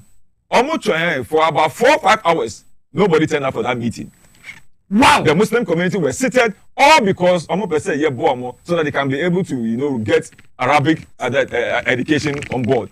Boamah couldn't work on it. Napo couldn't work on it. Educhum was the deputy minister then who came, he didn't show up. They didn't even apologize to the Muslim community who sat there for several hours and then they left. So till date, Yentmin recruited Arabic teachers, Islamic Education Unit. So a lot of students are Muslim Arabic as their course. They say French and so on and so forth. They are unable to, pick Arabic as a subject to write. And so President Mahama has assured them, say, Obama Islamic Research Adane, another training college, so that we can be able to get more teachers from the Arabic, for the Arabic students. And then that is number 4. Then another thing I will be saying, the issue of scholarships for young school, medicine, law, engineering, and ICT. It's stated here in the manifesto. And so President Mahama has also captured say in 2012, the over 200 students Cuba study medicine. And out of the 200 students, about 67 of them were Muslims. It was targeted, selected. Oh, sir. Yes, out of the 200. This is a mixture of Christians and Muslims. But out of the 200, about 67 were Muslims. And some, about 25 were females as well. Oh, okay. The idea is that Yankola Mano Omobeko Ekosunya doctrines, Omoba, Yabo pursue to some of the Muslim communities where there are health centers, Nima Clinic, you have, how do you call it, Mamobi Hospital, Manshia, Ambaria, and so on and so forth. Yemmanu Bebre, Yembano, so and as call for checkup, they normally do not want male doctors to be examining them. That is one of the Islamic arts normally our women want to follow. Okay. And Obeko hospital no na oba doctor na no. Okay. And not necessarily a Muslim doctor. Me patch me back. Mami konkwadi nkomo we emra na ehun so hia emampa. Na ene enkomo no ube feel because me won sam wom. Mensa kan obi adi 2000. Hello. Hello, Mr. Oheneba Boamah. Mensaka. Mensaka, for the first time. I've been speaking for quite a long time. Maybe I am from South Africa. Oh, if you come up with that, okay. Let me just try. I've been thinking I'm not winning. Wow. 50 Ghana. 50 Ghana. What's 50 Ghana? 50. And what the 2,000. What the 2,000 Ghana? It's Thank surprised. you. I'm surprised. Thank you. You are doing well. This one, you have to just cool down and do it possible. Your time will come. Thank you. So my time has come. Oh, Minia. Oh, I'm so happy. Oh, yeah, they have you say. I'll buy my drugs tomorrow. I'll get some buy some drugs tomorrow. Oh. For my health. So this one there. Oh. Yeah, they have me say what? Oh, thank you. Thank you. Okay. I'll be thinking. May God bless you. Okay. What's what they call Cotton Drew? What's now? Star 274 has a candy paba cope. Now on also a baby D into submit me a ballroom. Star 274 has now was selected number 1. Power SYZ. Power SYZ. But so the ballroom now somebody 2,000 Ghana. Now fako. Maria no. I can last person. It is star 274 has. Now was selected number 1. Power SYZ. No ballroom. 50 Ghana. 100 Ghana. 20 Ghana. 30 Ghana. Chadu will be obey to me. Now also obey the 2,000 cities. I can't pay 1 because some time many pay 2,000. It was maybe room. Now be the 2,000 cities. Sesia star 274 hash. Select number 1. Power SYZ. Be room. My young also be disca. Yera yentoaso. And so Oheneba, President Mahama taking into consideration the proposals from the Muslim community, also a scholarship for the Zongo people in terms of medicine, study of medicine, law, lawyers, or engineering and ICT. We've captured that in the manifesto. Oh, then another thing that is of most importance, and they say, Yenko for free, your friends, with the middle belt. That's Kumasi, Bono, Ahafo, Bono East. So manifesto number 7 of the Chief Imam's manifesto that they will prefer say Nyankopon Yadom the Kumasi airport should provide for the airlifting of pilgrims to Mecca. Oh, okay. Yes, so that at least that hours that they drive from Kumasi or Bono or Ahafo and even Western North. Tamale no. President Mahama say, "Wapene so." In fact, it was an idea that even in 2020 he brought it up and shared it with us. Say, "Nyankopon Aduna back in 2020, he is going to make sure that the Kumasi airport will serve as a hub for Muslims to also fly straight to Mecca." Tamale. And that makes it easier for the Muslim community. And so the people of Kumasi watching, our Muslim brothers and sisters from Kumasi, President Mahama, this is what he's caring for you. I mean, talking to you about, trying to let you know that he always has to have you at heart, and that he doesn't want you to go through the stress, the struggle of coming to Accra. And I said, on person, mobile free Kumasi, say mobile Accra. That 4 or 5 hours. Fantastic. Yeah. Obabe a mini Hajj village. I will Kumasi Honum. Around closer to the airport. Wow. You can be able to fly directly from Kumasi to Mecca. I mean, as you wish. That is number this thing. And then another thing I'm beside about abattoir. Also, a lot of our Muslim people abattoir business. I mean, livestock business, and then the abattoir. You see a lot of them working. Beside say, that's number 6. That they also need modern abattoirs to conform to World Health Organization. Chief Imam. President Mahama Edia to a manifesto said, "Nyankopon ya aduma or Babi see modern abattoir ba kun ewo Turaku. Once Turaku ewo Ashama. And then we will rehabilitate existing ones, especially in Kumasi, Tamale, and Accra, some parts, so that at least a bit conforming to the World Health Organization. Nice slaughtering houses where everything is hygienic. In order for anybody slaughter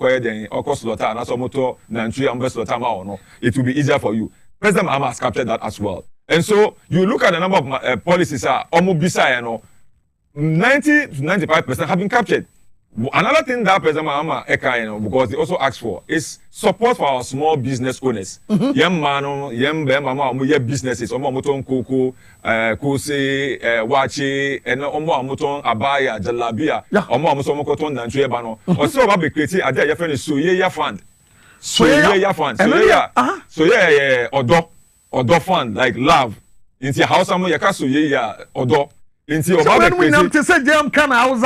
Yes, of course. Soyeya fund. When I'm saying, no papa, yes, well, I wouldn't say wow. Into Soyeya fund, I will provide support, financial support to our Muslim community and the Zongo communities. Wow, Utong, Wacha, and Asoba Kokra, Emo, I mean, Kokra, Emo, from Northern Ghana, and I say, Opesoton, Emo.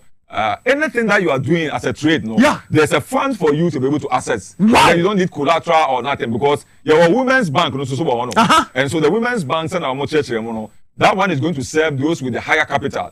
Dubai, and I said China, those with the high capital of maybe they need 20,000, 30,000, 40,000, 100,000. They can go to those particular friends and women's development banks. But target the downtrodden SMEs.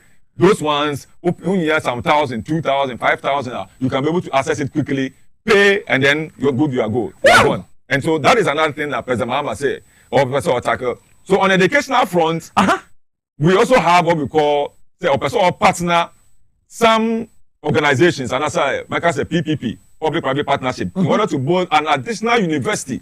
MIA. When you say your Islamic university, Ajingano, yes. In President Mahama, one of the things they asked for, and they say, we need another university. Emma Emo4. And so it's not going to be limited to only Muslims. I mean, everybody can come in because we will not discriminate. Christian, Islamic University are both Christians, Muslims, everybody is there. And nobody is even discriminated upon, especially worship. They won't force you to pray. Go to your church, and then the Muslims also pray. In Obabesi University, Amaye, with the support of the partnership, with the private people. It's sometimes Ubenya Kuwaiti fund, Turkey fund, any Saudi fund, Arabs fund. They want to even come and help to be able to put out some of these things. So we are going to partner them. Okay, your friends, your national mosque way. One of the things that President Mahama and say. Abra national mosque we only say assassin President Rollins never assassin. Okay. And then as time going, the Muslim Ummah themselves raise money to be able to build, to some extent. Eba say President Mahama had to lobby the Turkish president, Erdogan, His Excellency Erdogan, to be able to ask him to come and give support to the Muslim community. That was the first trip President Mahama embarked or outside the country after President Mills' death. May so rest in peace. Wow. That's the first trip I went back here. And so He went there on a business trip, but used the opportunity or call for business trip, and or use it as opportunity to appealing to the Turkish president. Say, we were Kremofo dying mosque Kesebi SEO. Into many years, say, Baba Boy, no mercy. Into lobby now, lobby, and on the other, so that is the kind of leader who cares for the Muslim community. This is a Christian. But Usha Oma Boy, right from 1992, even to date, President Rollins, on my holidays, and on my Islamic education units, on see UTS, MI, University of the United Studies, Tabali. You understand the point? And then you saw the number of appointees. In fact, the NDC is the major political party maker. The first chairman in 1992-93, chairman in 92. We had a co-chairman, which is Isifo Ali and A.M. Munufie, Alhaji Isifo Ali, the late. Sure. You understand the point? Or no, any A.M. Munufie were the co-chairman of the NDC. We gave opportunity to the Muslims, to the Zongo person, to serve at the highest level, national chairman. President Mahmoud Bawumia Papa Ankasa, Papa Ankasa was appointed the chairman of the Council of State by President Rollins. But we didn't go out there telling people that, oh, this is a Muslim Council of State chairman. This is the Muslim chairman we have. So and so. No, we didn't do that. Alhaji Muhammad Idris, our father, defense minister, he was a Muslim. General Smith, the late, or a Muslim, defense minister as well, and the CDS. Muhammad Al-Hassan, the former IGP, no, a Muslim. You understand about Alhaji Hudu, the first general secretary, of the NDC. It's Ushua. The NDC has always given priority to the Zongos and the Muslim community. It is a one-year president, Bawumia, Uba, and you want to divide us on religious grounds, and then go out there, preach to the Muslim people that I'm one of you, I'm coming to support you, so vote for me because I'm a Muslim. We are not going to vote just because you are a Muslim. No, we are going to vote because say, are you competent enough? Are you credible? Are you honest? Good. Are you truthful? Good. And that is what we are going to base on. Because your Prophet Sallallahu Alaihi Wasallam say, there are 3 signs of a hypocrite. And there are 3 signs that you can use to show, say, we're a hypocrite. One, when he speaks, or kasa, or chantro, and Bawumia, that's it for you. Oh, okay. Or kasa, or chantro, say, or make a promise, he doesn't fulfill the promise. Okay. And then, the other man will say, or befa. So, these are 3 signs to show, and that is what the prophet said. And see, also Bawumia, one make a promise to the chief imam, you didn't what? Adhere to it. One fulfill the promise. No? The school, don't say, me down, we catch you. Yeah. Na say me ko ho. Yes, who ko. Me ko school no. Who go to school no? Go to school no. That's the school. That's the school for you, sure. School no. I know. Yes, that's the school, sure. Oh, me ko.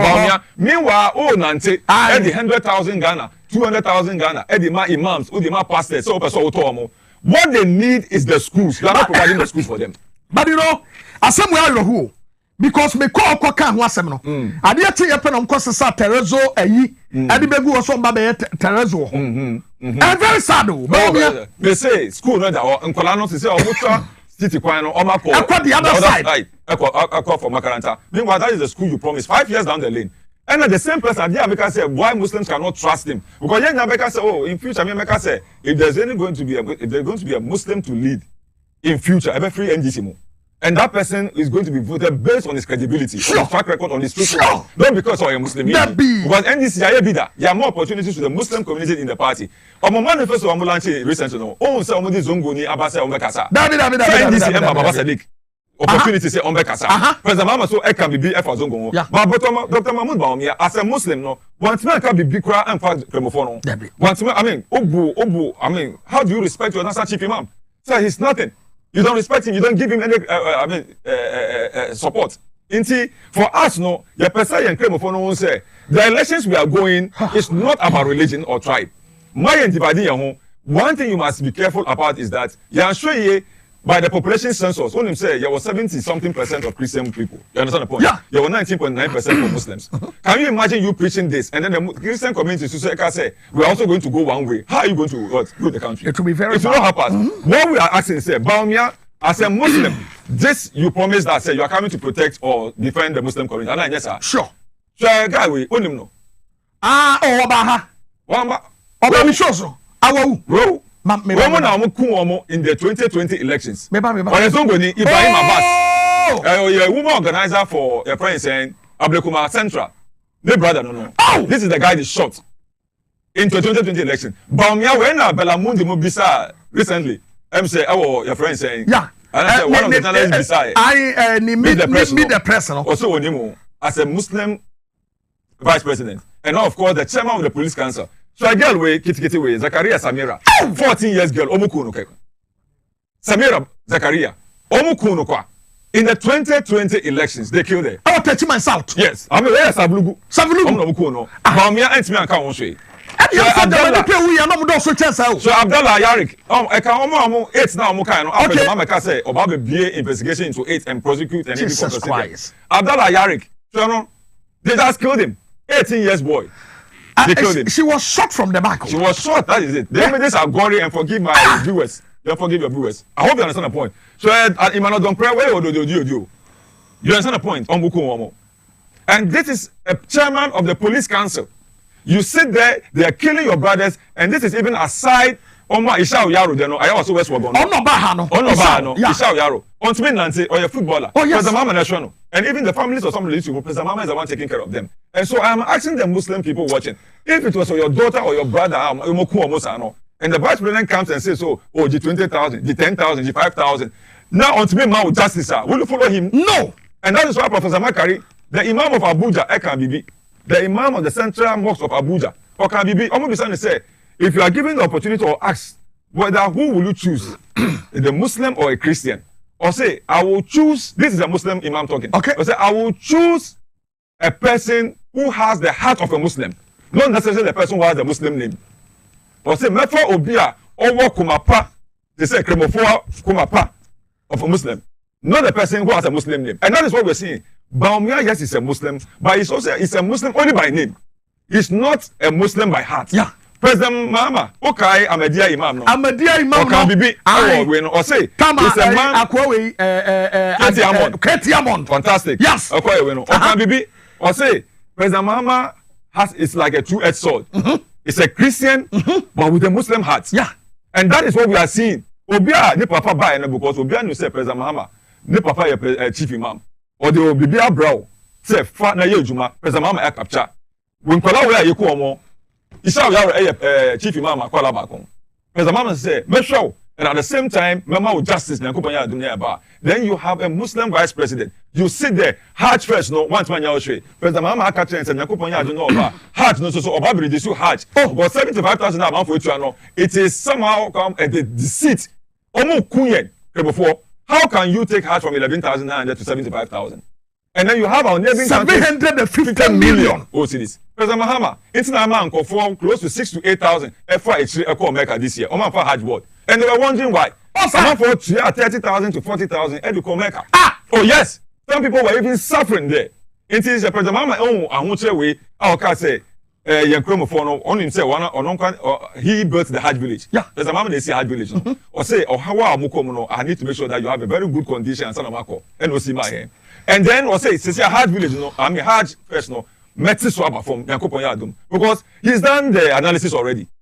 Get me what figure no. But then at the same time, you who almost me 40,000, 50,000. I mean, so the 40,000 and the 50,000 according. Maybe I do 50 crown, 30 to 40,000 on the oh, sir. And there are 6,000 to 8,000 on the this year. Wow. Last year over 2,000. And the more reason why Hajj is expensive, you funny say even Saudi Arabia no, almost increasing the rates of hotel, the rates, I mean the buses and so on and so forth.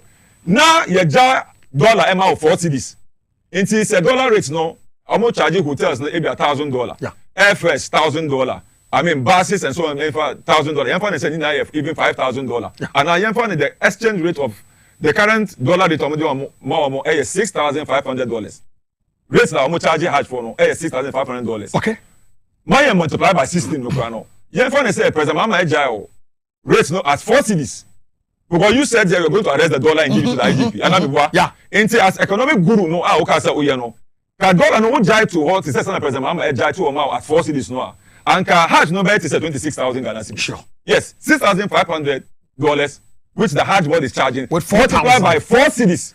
4 cedis. 26,000 and 30,000 yeah. In one breath no so what's nyama go akosoro Saudi Arabia. You find something even $7,000 or $8,000. Multiply by 4.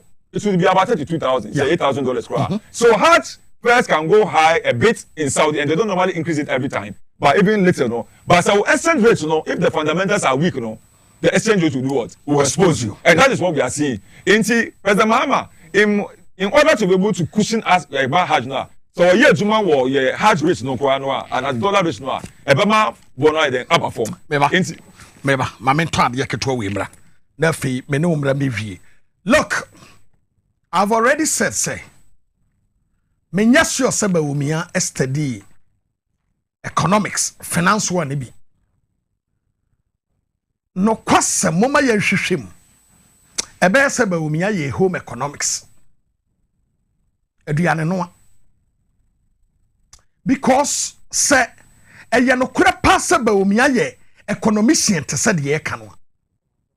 Eye ne den ne ye kasikasem a na ba Umia dwane. Mumye hwehwem ye o. Na ba Umia koku katona ebeboa ye nyi. Se file mo ye no mo koye ye no. I think say was say ma ba Umia koye bi. Ba Umia eye home economics ni. Wonye sikasem ho economics. Because said ye man ni si behave no. Mumye hwe ni ye. The best so kusua aduane no a e wo school. And no dear because yo mo de ma catch them mo pa mo mi enti na mo de bebri ani so akwatrofo wi wakwe home economics so we financial economics afi edu sikasam ho na be kire mu a ni wo dwane yo mamen kanti osem Moses eboa why wapom de hu hia Moses clinic ose fantom anim se o prostrate sexual weakness, male and female infertility, hypertension, diabetes, sciatica, typhoid, and malaria no obebua you afrim. Moses Clinic and Herbal Center ewa dental barrier. Where the police station no ene din hwe no. Accra Center AES for den mo. Aje kwadwo obe school for the deaf Kumase Ahenema Kokobin. Friend was 0244 068 447. 0244 068 447. Spanish garlic mixture and capsules. Was so nasty tata wedro no hypertension. Bad breath, halitosis, and then the account unya bin me boawo. Spanish ginkgo capsules. A strategy for ginkgo below body soya wayo. One me boa ni peduan back man ho ban. Num bi na emwa. Ghana have be a tone ruby and ubenya be free. 0266 114111 0266 114111. Ghana Help Therapeutics. What the Ghana Bam at the Abba. Sasebro ahututu wapon wapos wedru no. Ghana Man capsules. A brow, bigger, stronger, and longer. Memano, and a man in Amotiasia. Bigger, stronger, and longer. Your prostate joy when you're 30 years and above. Take your prostate from time to time. When you're Yadia Bohobine with prostate joy. Now Hobeto Frey. 0244 754380. 0244 754380. Eduaba clinic SMB test na wode aba no eyedutwem. Eduro na nam eye powerful nya binuma eboawo. Emedru. Ye friend member ne medru. Ye friend SMB test. The only be test and send him and so boadwuma setatawe. Numbi na emo ba bi eton robia no ubenya SMB test. SMB test free 0558 379545 0558 379545. Safari Valley and a eton in Safremu. Safari Valley Eco Resort. O see Fato Ghana phone name say, Ope baby a quadrujo, hotel papa bi, air condition.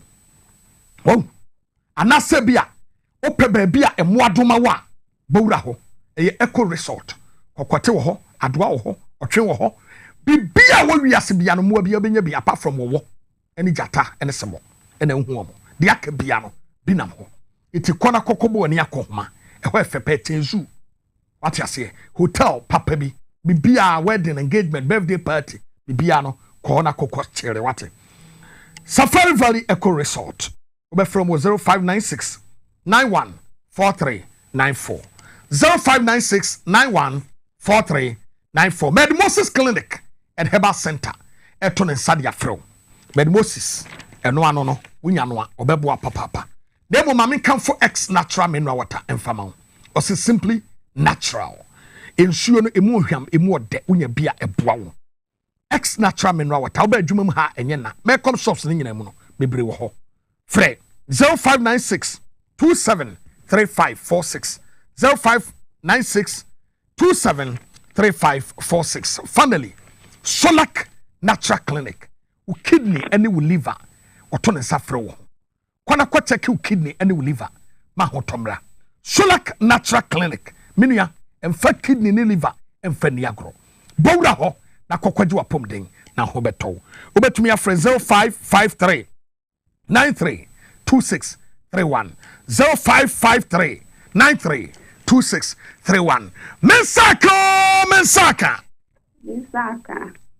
Mini abana te say na okasa free hen ya fra o sen What's that okasa free hen Pobi mine What the ma Ma ucha say Ucha 50 cedis and what the 2000 Ghana na manu wani da so se obedi ses kano ma asa ukasa na kwa achire wada roma ma phone men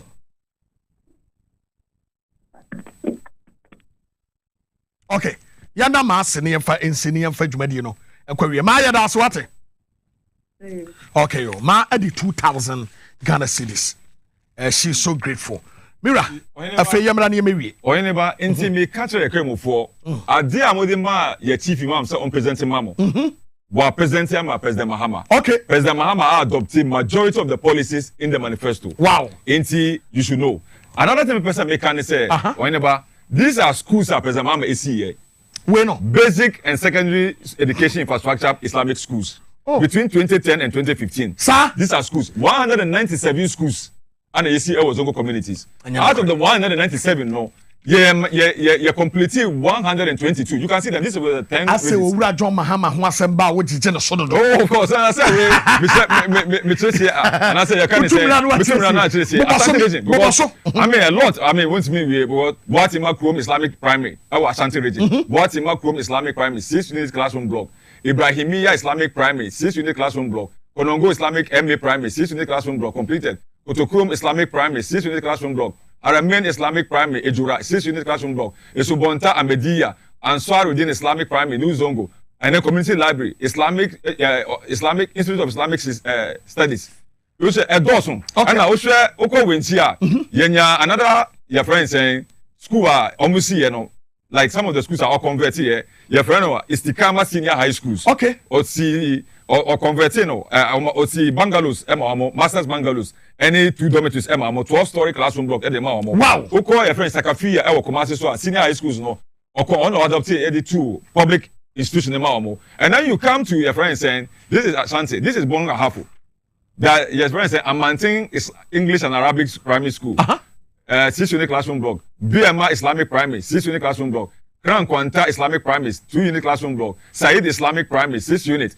Kranka Islamic Primary, 6 unit. Darul Hadith, 6 unit. Shira Islamic Primary, 6 unit. Boma Islamic Primary, 6 unit. This is Bonga Hafu. Central Region, your friend is saying, Mankron Junction, Nazifa to 6 unit classroom block. Kaswa Banat Abdallah Junior High School, 6 unit classroom block. Ekunfi Islamic Primary, in Yasam, 3 unit. Tia Mediya Gumwa, 2-story girls dormitory. Edukuma, I mean, these are them. This is Central. And then you go to Eastern Region. Nuria EA Islamic Primary 6 units, Isiam Islamic Primary 6 units, Akim Asafo Islamic Primary 6 unit classroom block, OCM Islamic 6 unit classroom block, Akwetia Islamic 6 unit classroom block, Akuse Zongo Islamic 6 unit, Northern Region, Ramaniya, and these are the list and list of people. I am telling you, this is the record of President Mahama and the NDC. Wow! This is the record. Education infrastructure, your honum, even health infrastructure, unmatched. Roads infrastructure, acquire Omuya from Lima. Nana Akufo-Addo fie ekosi Accra girls malata kwan no asawati host no ni na President Mahama asphalting overlay and so your person be say bam say obi a otwanto ma chief imam chief imam so be in school anye otwanto so go ya na so oka ya na de no say obeye yendi airstrip okaka che ya na so obeye yendi airstrip wanye yo na o say obeye from Sabulugu to Walewale wanye yo na that is the Sabulugu na or say my system medicine as one year, or say Saudi king to build medical university for us. 1 year, medical university 1 year. And as I say, I say Obama $50 million every year. And the Zongo Development Fund, that $50 million is not in the budget. Wow! And so you look at the record of this person, and the most even dehumanizing thing is yam call for Fulani for Zabrama for any Gao for no Ushwamwa. The discrimination against them. A ban is almost voters ID card, on person access Ghana card, on person access passport. And then a person mama card say, make sure say those things that happen on the MPP will be a thing of the past. Because everybody born in Ghana before 1957 it's a Ghanaian. And their fathers and grandfathers were living here, fought the war for us in World War I, World War II, and even our independence. Why would you come and say somebody because of the name Keke? No, so Onye Ghanaian. And these are people almost passing the aliens compliance order. Almost Pami and call for free Ghana. And so it's the same people. And so what I want our people to know is that you gave 8 years to President Rawlings, NDC 1, 8 years to Kufuor, 8 years for Mills and Mahama. That's 4. Yeah. 4. 8 years to the MPP. It is only fair you give another 8 years to the NDC. Sure. And so that President Mahama can come and do his 4. Continue the next 4. It is every party is being given 8 years, 8 years, 8 years. Sure. And this is a man who has a record. He has the experience. He has the integrity. He has fulfilled the promises that he made to the chief imam and the Muslim community. And we must give him our support so that at least we can reset this country for 2025. Madam say,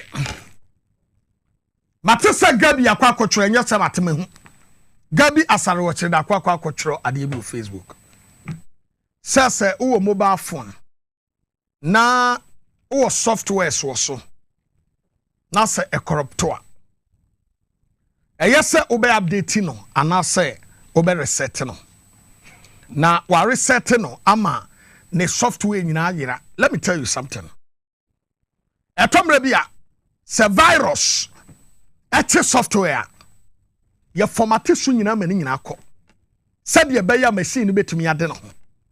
Because ya reset no a e wo so a hard drive no betumi akrase. Na fe na ade na say. Baby a Ghana yadru no. I was say reset. Ya upgrade. Because bibia ni ho obe update and obe upgrade no. O mama virus ati bibia including cocoa. Including aduane enemoko ye yi miense 2 cities. Virus ati absolute everything in this country. Ye here resetting. Ye ba resetting no. Amo mine no ejina ye. President Mahama say be kana ho. Ye reset Ghana. Na phone so na ho. Na fanu ma papa ebeboa no. Fa guso. Ma brabo no enkwanimu. Enu ano no. O mine no eyi eyunti. Ene yesia. Ene yeda mu nyina ase yeda ewura Mustafa Abubakar ase. Na abrantie obetia no. Yankofo amusha manan ene ye zongo kokosfo ni na ene hainfo ni na ye chiacha mo. Yankopon ya aduma inshallah. John Zamani Mahama. Yankopon be yini ama. Sana muka en kulillahumma malikal mulk tuti mulka man tasha. Inti Yankopon esi hene, obesi ne hene so amaye. Thank you. Medical catch am say me ne ba omi ewura zongo kra me popular ten. Because ono wanya kremoni. Edine the dance so keke. Kremoni odi communion. Me hu bi sada. Yesi ye Yesu honam ne moja. E haram e jifa. E di mam. Say ni pe we odi communion no. Onya kro ba we preku. E so wi no fie kra ne ye hu ye. Itimunya very careful with that guy. We're very dangerous. Yadumasi. E wo ha.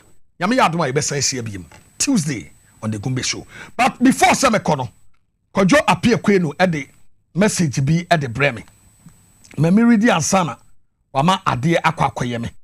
Eti mama info message we emfa emma your fan base mo Jacobu ya church ya mo papa ewa Asante region Jacobufo ya mo hwe no e da mase ena Swami Kumase Swami Mati Oheneba fan club eti Kumase Swami Oheneba fan club be church am papa yura team so led by Professor Danso and I know ye Bambo and omo amotina say ye manifesto ni na ma mentia omo and the platform they gave us also put out our policies. I mean, this is a good job done by the party, the national leadership, our flag bearer, our running mates, Nankopon Shrine, a pro corner up and down, Nankopon boy, by na yet me and sell a message to the people of Ghana. Thank you.